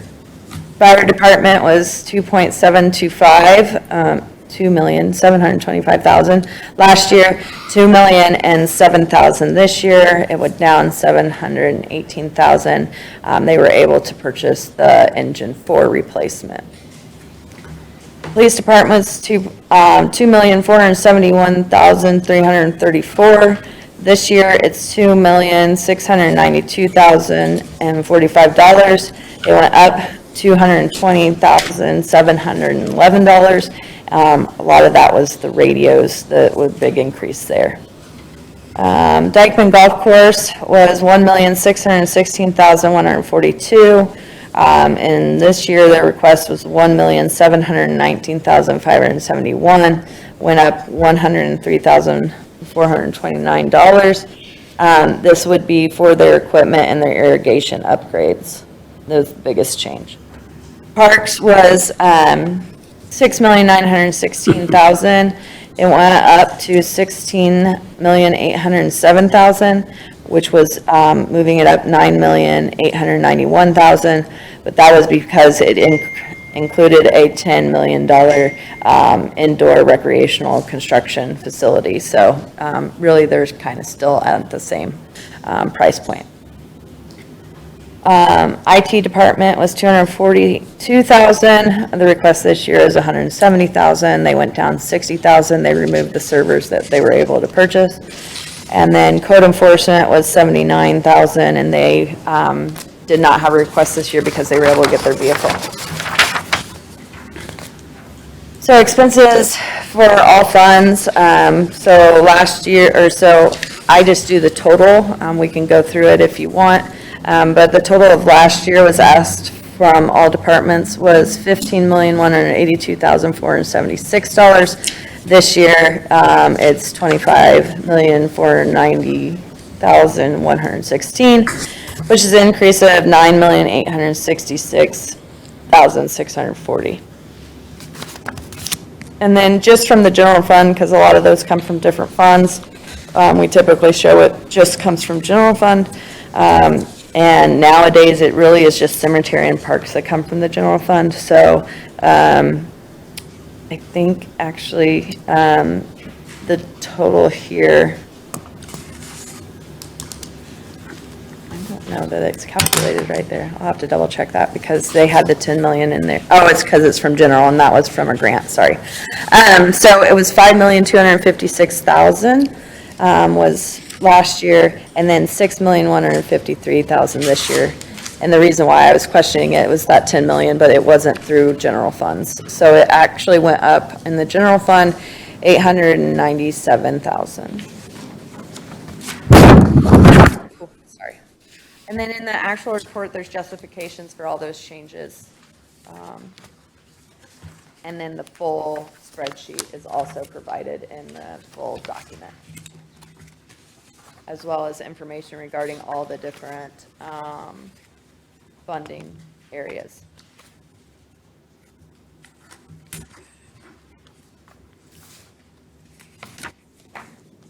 Questions you have for Aaron on the, like I said, as you go through the whole report, you'll be able to see what individual items were that were requested by each department by year and whatnot. I would say, a lot of departments have revolving requests. They replace a truck every year, or they replace this piece, or every 3 years, or so many other things have to be traded out. But if there aren't any questions, I guess what I'd tell everyone is, we've finally seen the end results of the new tax laws. It'll take a while to sort all that out, to figure out where we're going to be at as we move towards budget season in 26, and that'll determine a lot of what we do out of the CIP at that time and the budget in general. So that's all down the road to sort through and figure out as far as the financial parts go. City government's not cheap. Anyone have any last thoughts or any questions for Aaron? Is everyone okay with moving this forward? It's just okay as a wish list then, basically, right? Yeah. Yeah, it's just a plan, so you can take what you want from it, but it's just so that you have an idea what each department needs. Typically, as we start the budget season, what we'll do is we'll plug them all in, see what it looks like, and then Start plucking back out. Yeah, and start it and delete. Start saying no. That's when you get the frowns out there in the crowd. But, anyways, okay. That's why you Everyone do in it fa- each year also. Pardon? That's why you do it each year also, because some things may come to the top that can be, and other things get pushed out Yeah. as the year. You adjust as you go. Everyone okay with moving this forward? All right, thank you on that. The only other item I have on the finance, and I really don't have any information for you other than,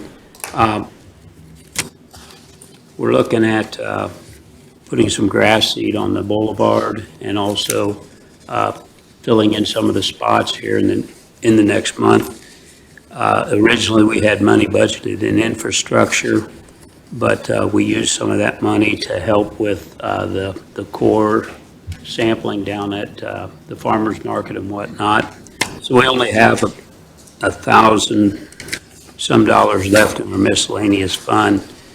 And what I would like to do is get approval from the council to extend the budget on that and then appropriate up to another $5,000. I don't believe we'll need that much, but that way we'd have a cushion, and we'll get Spring Creek out there to look at it and decide off of the list that Aaron provided earlier last year to what kind of trees we want to put in there out of the list and get the grass seed put down up there.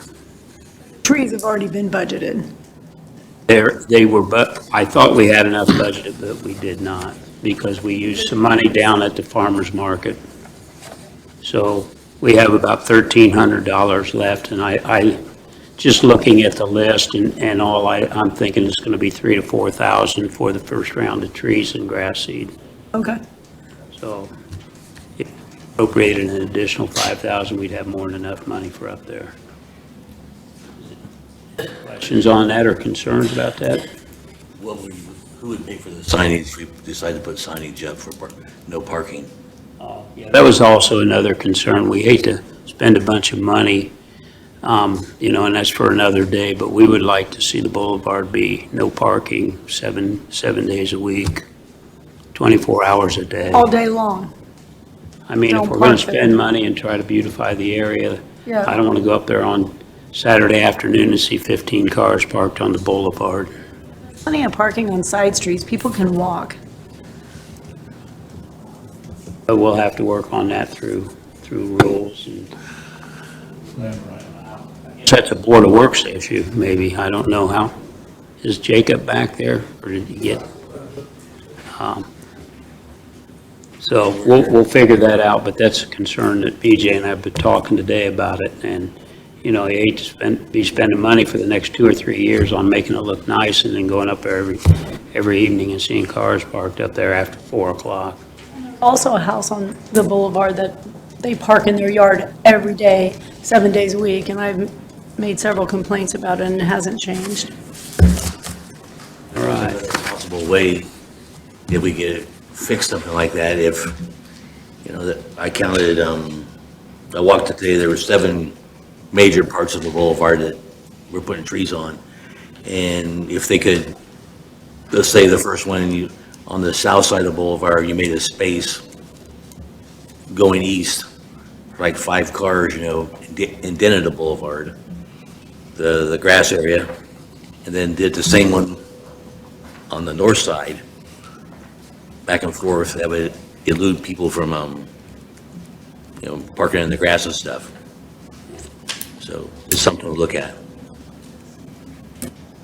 I think there was some discussion at that before. Actually, there had been on that, hadn't there, yeah.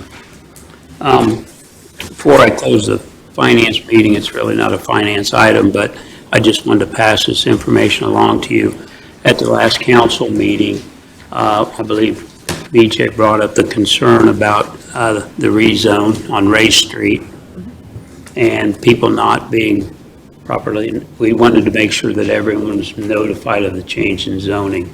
So on the 17th of April, Aaron sent those people all letters again, letting them know that we're going to have the second reading on that rezone at the May 5th meeting. So just point of information, I guess. And I just want to say one thing, and maybe Travis can add to this, but my understanding is the yellow curb an easier recognition than signs for no parking on the boulevard for the police? that would be nice. I'd love to take all those signs off our light post. There's not a curb there. Well, there's a semi-curve. It's not very Yeah. visible. Only in certain places on. But it's less paint that way, right? Paint a yellow line. I mean, I believe they put so much asphalt down over the years, the curbs have, Curb's not there anymore, okay. I see the curb's gone, and I understand. I was gonna say, I know there's some- Look like put onto the, that bead and, you know, as far as putting new stuff there. Curbs there, unless you recurve each section all the way. I haven't paid attention. I know there's some curb, but I didn't pay attention where all that is, but. All right, I think that was everything I had, so I'll close the finance meeting at 6:42. At 6:42, I'll start open rules committee. Everybody should have got an email with the unsafe buildings ordinance. And Aaron, I'm going to ask you to kind of explain.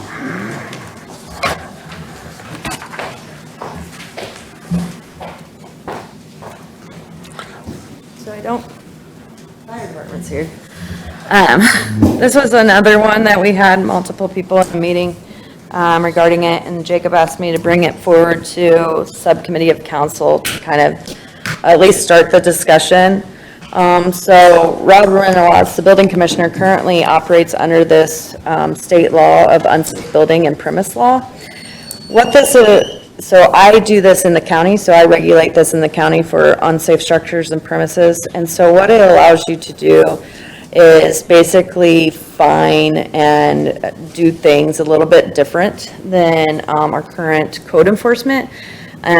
When you go through this process, you're able to actually, when you do a fine, put it on the property taxes. So what that does is then they actually have to pay those property taxes, where our current fines are mechanical liens, which they don't have to be paid until you actually sell the property. So there's a lot of times that we don't see those. So currently, the fire department and the code enforcement and myself have our own kind of procedurals on what we can do and how we can fine and all of that. But this would give us the opportunity to have certain properties, not every property, but like for zoning, if there's something that's really becoming a problem and instead of having to go to court, it's a possibility that we could actually bring it before the Board of Works and consider an unsafe property and be able to fine and do things that way. Typically, our fines don't have any holding, and I can't actually put them on the property until I go to court for them to put it on the property. So what this would be able to do is I could actually put those fines on the property without having to go to court, so that a little more teeth in our process of things when people are non-compliant.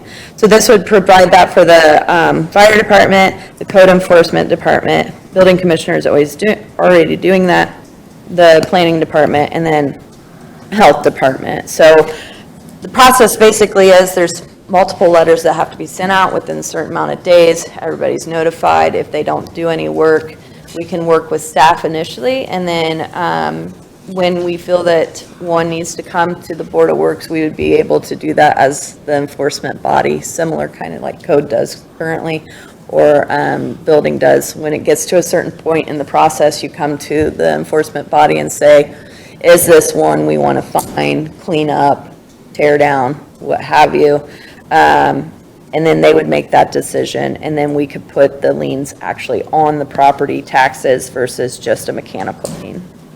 And you can continue to review that case over and over again, up to 2 years without a new order. Like an example scenario? For which department? So for like my department, we have commercial garages that start operating out of their home. We send them a letter, they remove it, they bring it back, they send them another letter. Well, now you're being fined because we told you once, you knew that you weren't supposed to do this, but you continue to do it. So all I have is a letter and a fine, but then they never pay the fine. So what I would be able to do in this instance is I would take it to Board of Works and say, this is a public nuisance for this neighborhood. There's a commercial garage going on here. And they would be able to say, yes, this is a public nuisance, and so it's considered unsafe.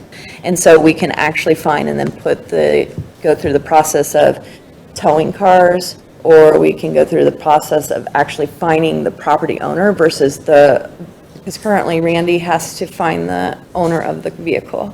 But doing it through the unsafe, you can fine the property owner and actually put it on the property taxes. So it's not just the person that brought in the car. So that would be my example for me. How do you, does the Indiana code have like guidelines Yes, for what it's- you have to yes, use it's to pretty- determine? I mean, I guess, and this is, I've been in a couple of the discussions, and I agree with trying to use this process, but trying to figure out where the line is, but Yeah, so- where you just find somebody, or when does it get to the point when you can say, well, how do you determine it is unsafe? So it would be the enforcement body that would determine it unsafe. You can specify through staff, but how we do it in the county is that my enforcement body states what I can do as staff. Anything over a certain fine, anything over a certain issue, they would have to review it before I could put anything on it. So that's how we currently operate it. But basically, the state gives you a couple of things, fire hazard, public nuisance. There's like 4 different ones, and they're not really defined because a lot of people say like public nuisance, right? What does that mean? Once you define it, then you can only do things that are under that. What if I never defined commercial garages in a neighborhood as being a public nuisance? We wouldn't be able to bring that forward. So what that does is it gives and how we do it is we have findings that our board fills out saying we classify it under this section because of this. So that there's something that the reasoning why we determined it to be unsafe premise or unsafe structure, but it would be the enforcement body that would determine that. You can name the enforcement body however you want. Currently, Rob's is the Board of Works. So we just did this with the Board of Works as well. And also they meet more often. But it can be established at whoever is the enforcement body to make those determinations. So Aaron, when you do this for the county and you're proposing that we do this for the city, and so when you write up a violation, do you have a factual basis that refers to the Indiana code that shows where you're pulling it from? And then do you attach that to? Yes, so each letter is, the Indiana code actually specifies what the letters have to say in them. So then we make sure that the letters specify that we're doing it based off this code. And then we even have, in the county, we have, these would be typical unsafes. So you have multiple inoperable vehicles, you have a house that's roof's falling in, you have, we kind of give them examples of what could be considered unsafe, and that they're being notified that their property is up for a hearing. In the county, what we do actually is we send all of ours through our plan commission. So we used to do some staff, but what we found was that more people respond if they have to come to a public hearing versus just a staff letter. So we do everything through the plan commission, but we send the letter, and then after that, you have to give between 10 to 60 days is your maximum. So there's a whole section on Indiana code on unsafe and how you have to process it. So you have to have certain things in the letter, and then you have to have a certain time frame. So you have to give them at least a minimum of 10 days, no more than 60 days to respond to your order.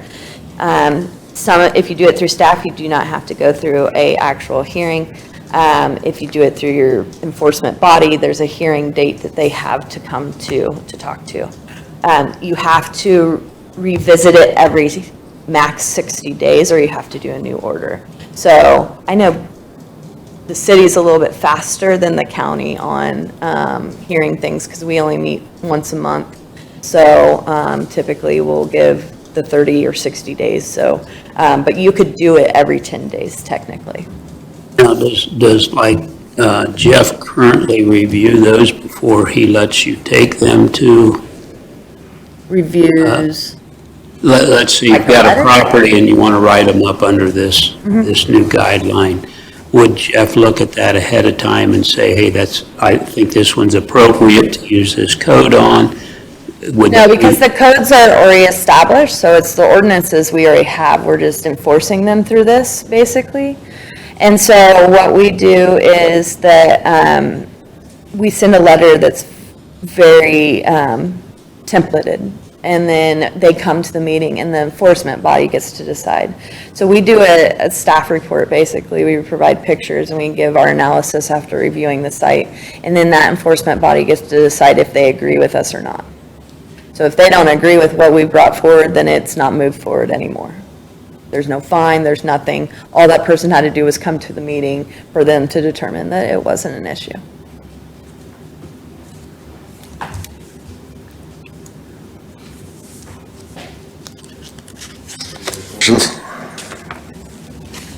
I think at this point, it's more of just to have it in front of you guys to start thinking about it, and I don't know if we're ready to adopt, but I know that I don't take the front anymore, so, but I think it wanted to be brought before you guys of saying that this is an option to do so that we can start getting some of our liens back, and then for some of the other departments that currently can't use it because it's not on the books this way, being able to use it as an enforcement mechanism. I think it's a good idea to have an enforcement mechanism, and I think this is something that we should be doing in the city. But I also think on the Board of Works, you only have 3 people sitting there making a decision, and I'm not sure that would be the appropriate body of authority. Yeah, so the enforcement body can be determined however you want to determine it. I mean, if you put the Board of Works and a few council members, or if you want it to come to council, however you want to do it. It's just, we did it Board of Works because that's currently how Rob handles his unsafe. So that can be determined who you would want to be the enforcement body. It just has to be defined. How many violations would you anticipate having? I mean, a month? I mean, code enforcement, sometimes it's a lot, but I mean. It could be a lot. I was going to say the same thing, but also, what's always missing even with the Board of Works and with trying to enforce, people to come to a meeting is that's where you're lacking authority, is that you can't make people come to these meetings, and when they don't, then you just give them a fine that they never pay, and then you don't have the staff to go around and try to enforce the people who aren't paying these fines. So we're missing a step or two. And I'm all about, having this kind of an enforcement going on, but I just think it needs to be thought through a little better, because I don't feel like on the Board of Works and our code enforcement, it's not that they're not going out and writing all these people up, but there isn't much happening as a result of that. So they can't, currently how they do it, they cannot put the liens on like you can this way. So for the county, how it works is, say we come to a meeting and then the enforcement body says you need to clean it up. We usually give you 30, 60 days, whatever, clean it up. As long as you're making progress, you can put that out for 2 years, depending upon the rationale behind it, right? If it's I'm in the county, so I have 20 acres that someone's trashed. It's going to take a long time for them to clean it up. So it depends on what's happening, but they do that, and then they come back and they said, you know what? You've never contacted us. You've never tried to clean up your property. You've never done anything. We can put a lien on your property. That lien is done through our office. So all we do is that they define it at that meeting. This is going to be the lien cost, and we want to assess that lien. Then I send a 15-day and a 30-day letter, and then it gets recorded. That's done through my office. That stays on that property until it's paid off. So if they don't, it stays on based off of property taxes. So if they don't pay and they're behind 3 different installments, it comes up for tax sale. Where their mechanical liens, I don't know what code enforcement is really doing, but mechanical liens, you don't get that money back until you sell the property. So yeah, keep on putting them on my property. I don't plan on ever selling my property. I'm just going to continue doing what I'm doing. Where this is on the property taxes, and if they don't continue to pay the fine, they're going to lose their property. Or just clean it up and you won't get a fine anymore. So you could conceivably, let's say you did this with my property, and I went in and I paid my property taxes and said, no, I'm not going to pay that amount. So I could end up in the tax sale after the same Correct. timeline as if I Yeah, had. so it can still be a percentage. So you would actually have to be behind the total amount of 3 installments. So like, let's say we put $10 on your fine. I know it's going to be way more than that, but, and to be three behind, it's $300, let's say. So I'm going to not pay that and get my penalties up until I get that $300, and then I go up for tax sale.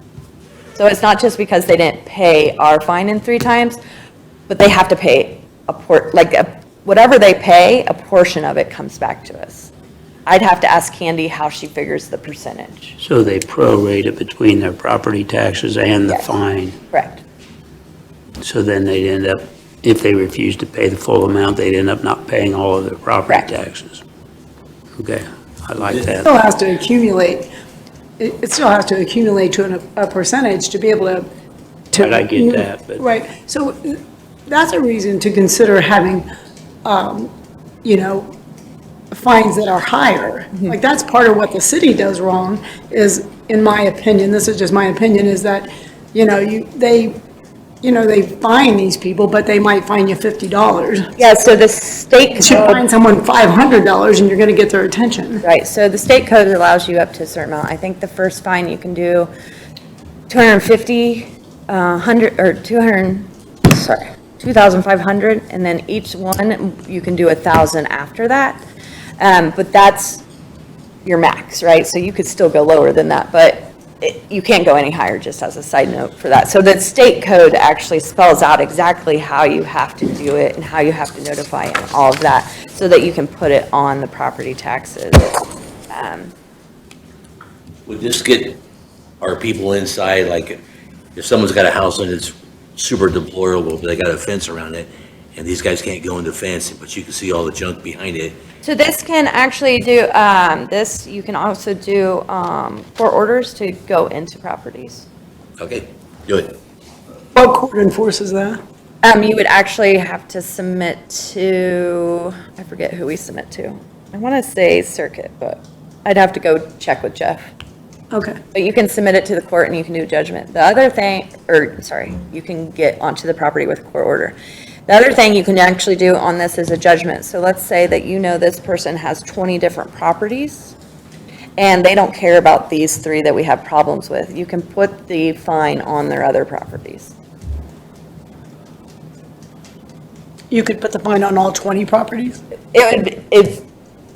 I don't know about that, but you can do a judgment where you can put it on the property that they care about, right? So I live in a house, I care about that one, I'm gonna pay those property You taxes. put it on their actual home. Yeah. Okay. Where these 3 that are the actual problem properties, I don't really care about, and if they go back to tax sale, I don't care, what have you. So you can actually do a judgment against other properties that they own if it's not the properties that are of concern.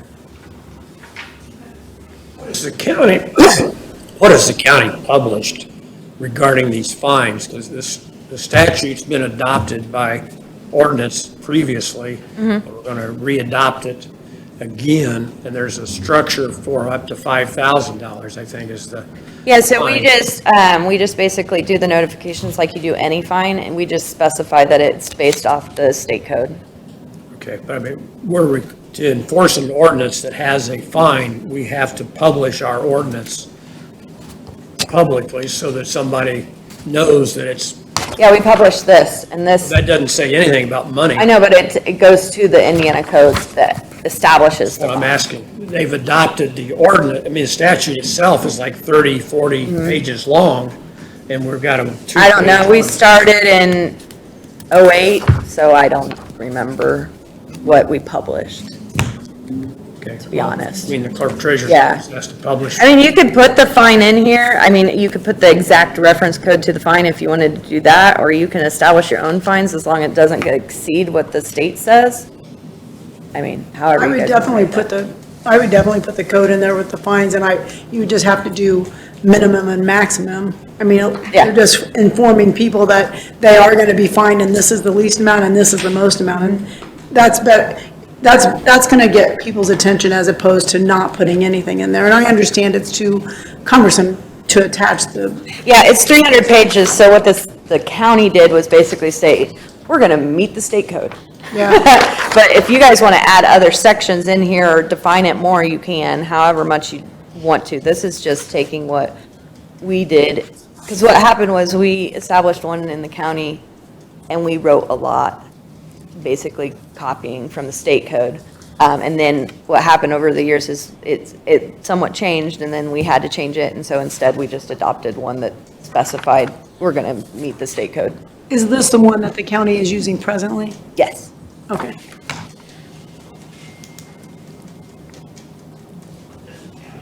Sued using this policy? No.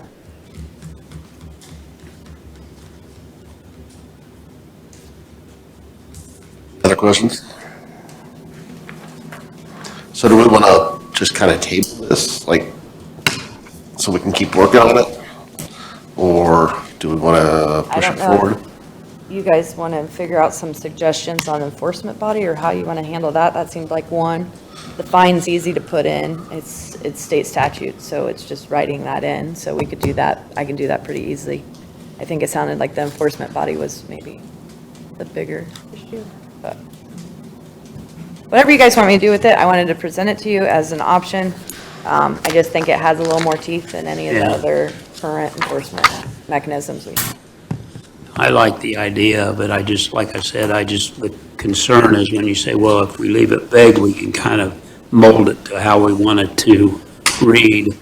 And I wouldn't want us to, send this stuff out to somebody and say it's unsafe and place this stuff on their property taxes and then have their lawyer come out and say, that's why I wondered if our attorney looked at these before they went before the board. No, so that's why the enforcement body that's why I have the enforcement body do findings and say why they considered it unsafe. So I give them the 5 options of fire hazard, public nuisance, I can't Or the remember. worst, would kind of act like a judge in the Right. case. They don't go out and do the investigation. They just hear the evidence that's Evidence. brought to them. But you need to have it published as to what those standards are. Our prior ordinance that we've been operating under some different contexts has spelled out definitions. There's like 3 pages of definitions of all these things, so we need to repeal that if we're going to do it again, and then clarify where we're going to go with this thing, because every time you take off on one of these cases and say, well, we've adopted the state code, every time those guys meet, they're changing parts of it, taking some out, and there's been a new case come along. And so you are vulnerable to that if you think, well, hey, we're just doing it the way we've always done it, because our ordinance hasn't changed. Well, if we're going to adopt it, say we have adopted that, the state statute, then we're held to what that says in there. And that says a lot of, can you take 30 pages? Yeah, it's a lot. It's a ton. Yeah. If we were adequate, we'd be adequate to let the board, and it's not a reflection on them, they're just not lawyers. When you bring that case before them, are you comfortable not looking at it and letting them decide for the city that this is an unsafe property and it falls within that code? And I know, like with Randy in the code enforcement, he would like to have just the fines like what we've had in that other ordinance that he operates under all the time, that they bring them in for trash and all that kind of stuff.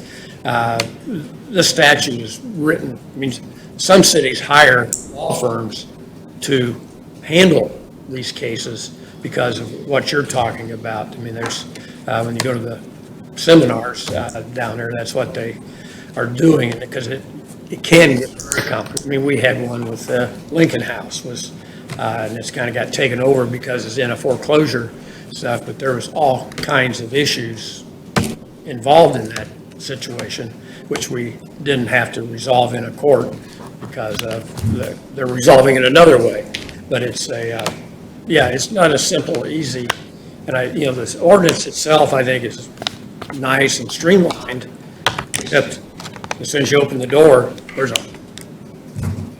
there's a volume. It's, I think 30 or 40 pages. Yeah, so that you're There's adopting. not a real definition for the 5 areas that you can pick from, and I don't know if it's because they're leaving it open to interpretation for each community. You guys can define it, counties decided not to define it, and actually define it during their meetings when they're reviewing this. Yeah, the statute says you may adopt the statute. Yeah, you can. And you gotta do the things that they tell you to do, and that's, if you're gonna do it, you might make that your Bible. So as a city attorney, what's your recommendation? I mean, if it's beneficial to the city, I'm all in favor of it, but Yes, it's a you're very in good position to idea. give us a better feel for what's the right decision here than we are. I'd like to talk to Jeff too. I have a call into him, and he's been gone and has some other things he's been dealing with on that before we pass it, I got some things I think we ought to clarify. And like I said, it's on our books now. We have adopted this back when Bill Vernon was mayor. Yeah, it's for the building commissioner only for buildings, so. Well, but it adopted the state statute, which says all these other people. I know, but isn't it only in the section for the building commissioner and says that he's the only one that can enforce it? I don't know. Yeah, that's. That's what my understanding is, talking to Rob. Rob's never gone through a whole enforcement of one of those himself on there. I would entertain what Chris said and we table it.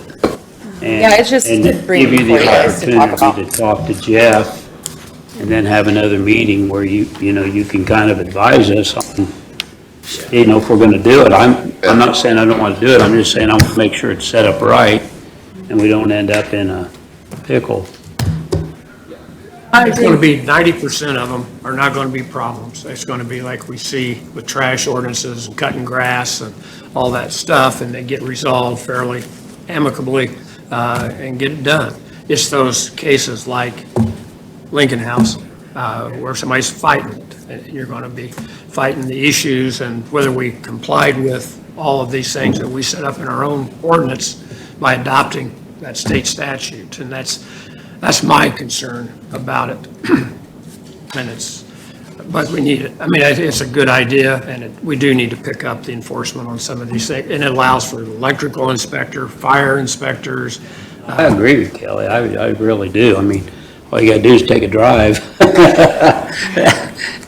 So, This may be out of field, but this having a city court and a judge like we used to, does that help establish that body that Susie brought up as far as enforcement goes? I know the Board of Works does that, but I know there's a lot of other fines as well. Collectively, that if one was established, that we could bring in everybody collectively on certain days of the month or whatever. Is that, I wasn't here when they had a city court, but I didn't know, if obviously, everything's kind of changed a little bit. City court, as it used to be, just was taking care of misdemeanors and infractions that were on the books. What they've set up in this with the Board of Works, you have an independent body that's involved in making the decisions for that. And you can set them up, create it out of, police merit board. You can say, okay, we're going to create a police merit board. There'll be a representative from here, here, here, and this will be the body. And we can set one of those up, or just use the Board of Works because they're there. They do have a meeting regularly, and they're available to make decisions, and the vast majority of them are probably going to be resolved in front of the Board of Works if we do it that way. And then you take it to a judge for the next step. Because I've done that in the county. Had to go before the judge. We only did it once for a judgment. Oh. So we've never had it, and we almost went to the judge to get on to one property, and finally let us in, but. Yeah, It can be dangerous for everybody. yeah. All right, then we're just gonna kind of keep working on this going forward. If everybody's okay with that. And so Kelly, you're going to talk to Jeff and read this ordinance that we have before us and decide if we should have different language in it or give us a suggestion. It's kind of, like I said, we've already adopted it in the unsafe housing ordinance that we have, 97-32, and then there's one in our manual that I'm not sure if it's the same one or not, because they don't cite to where it comes from, but the same nearly identical language is used, and so it, that's where it gets cluttered after a while, if everybody's saying, hey, let's adopt this statute, and then we're going to operate under it, then we need to operate under it, and that's follow it religiously. I don't think Rob has, talking to him, I mean, we've get these issues popping up, but we've not fully done it like you guys in the county have had set up. And it's, I think we need to do that. I don't have any problem with that idea. But just to pull the trigger and say, this sounds good, I think. No, that, I wasn't bringing it forward for you guys to vote in May. It was just for a discussion, so you knew that it was an option. Yeah, no, and that's a good starting point, really. Let it ride for now. Everybody work on it. Any suggestions, let us know. I'm gonna close the rules meeting at 7:12.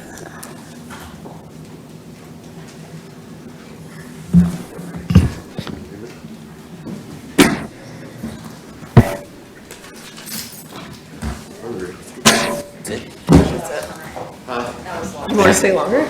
I gotta go buy a bra. Oh, gee. Sign.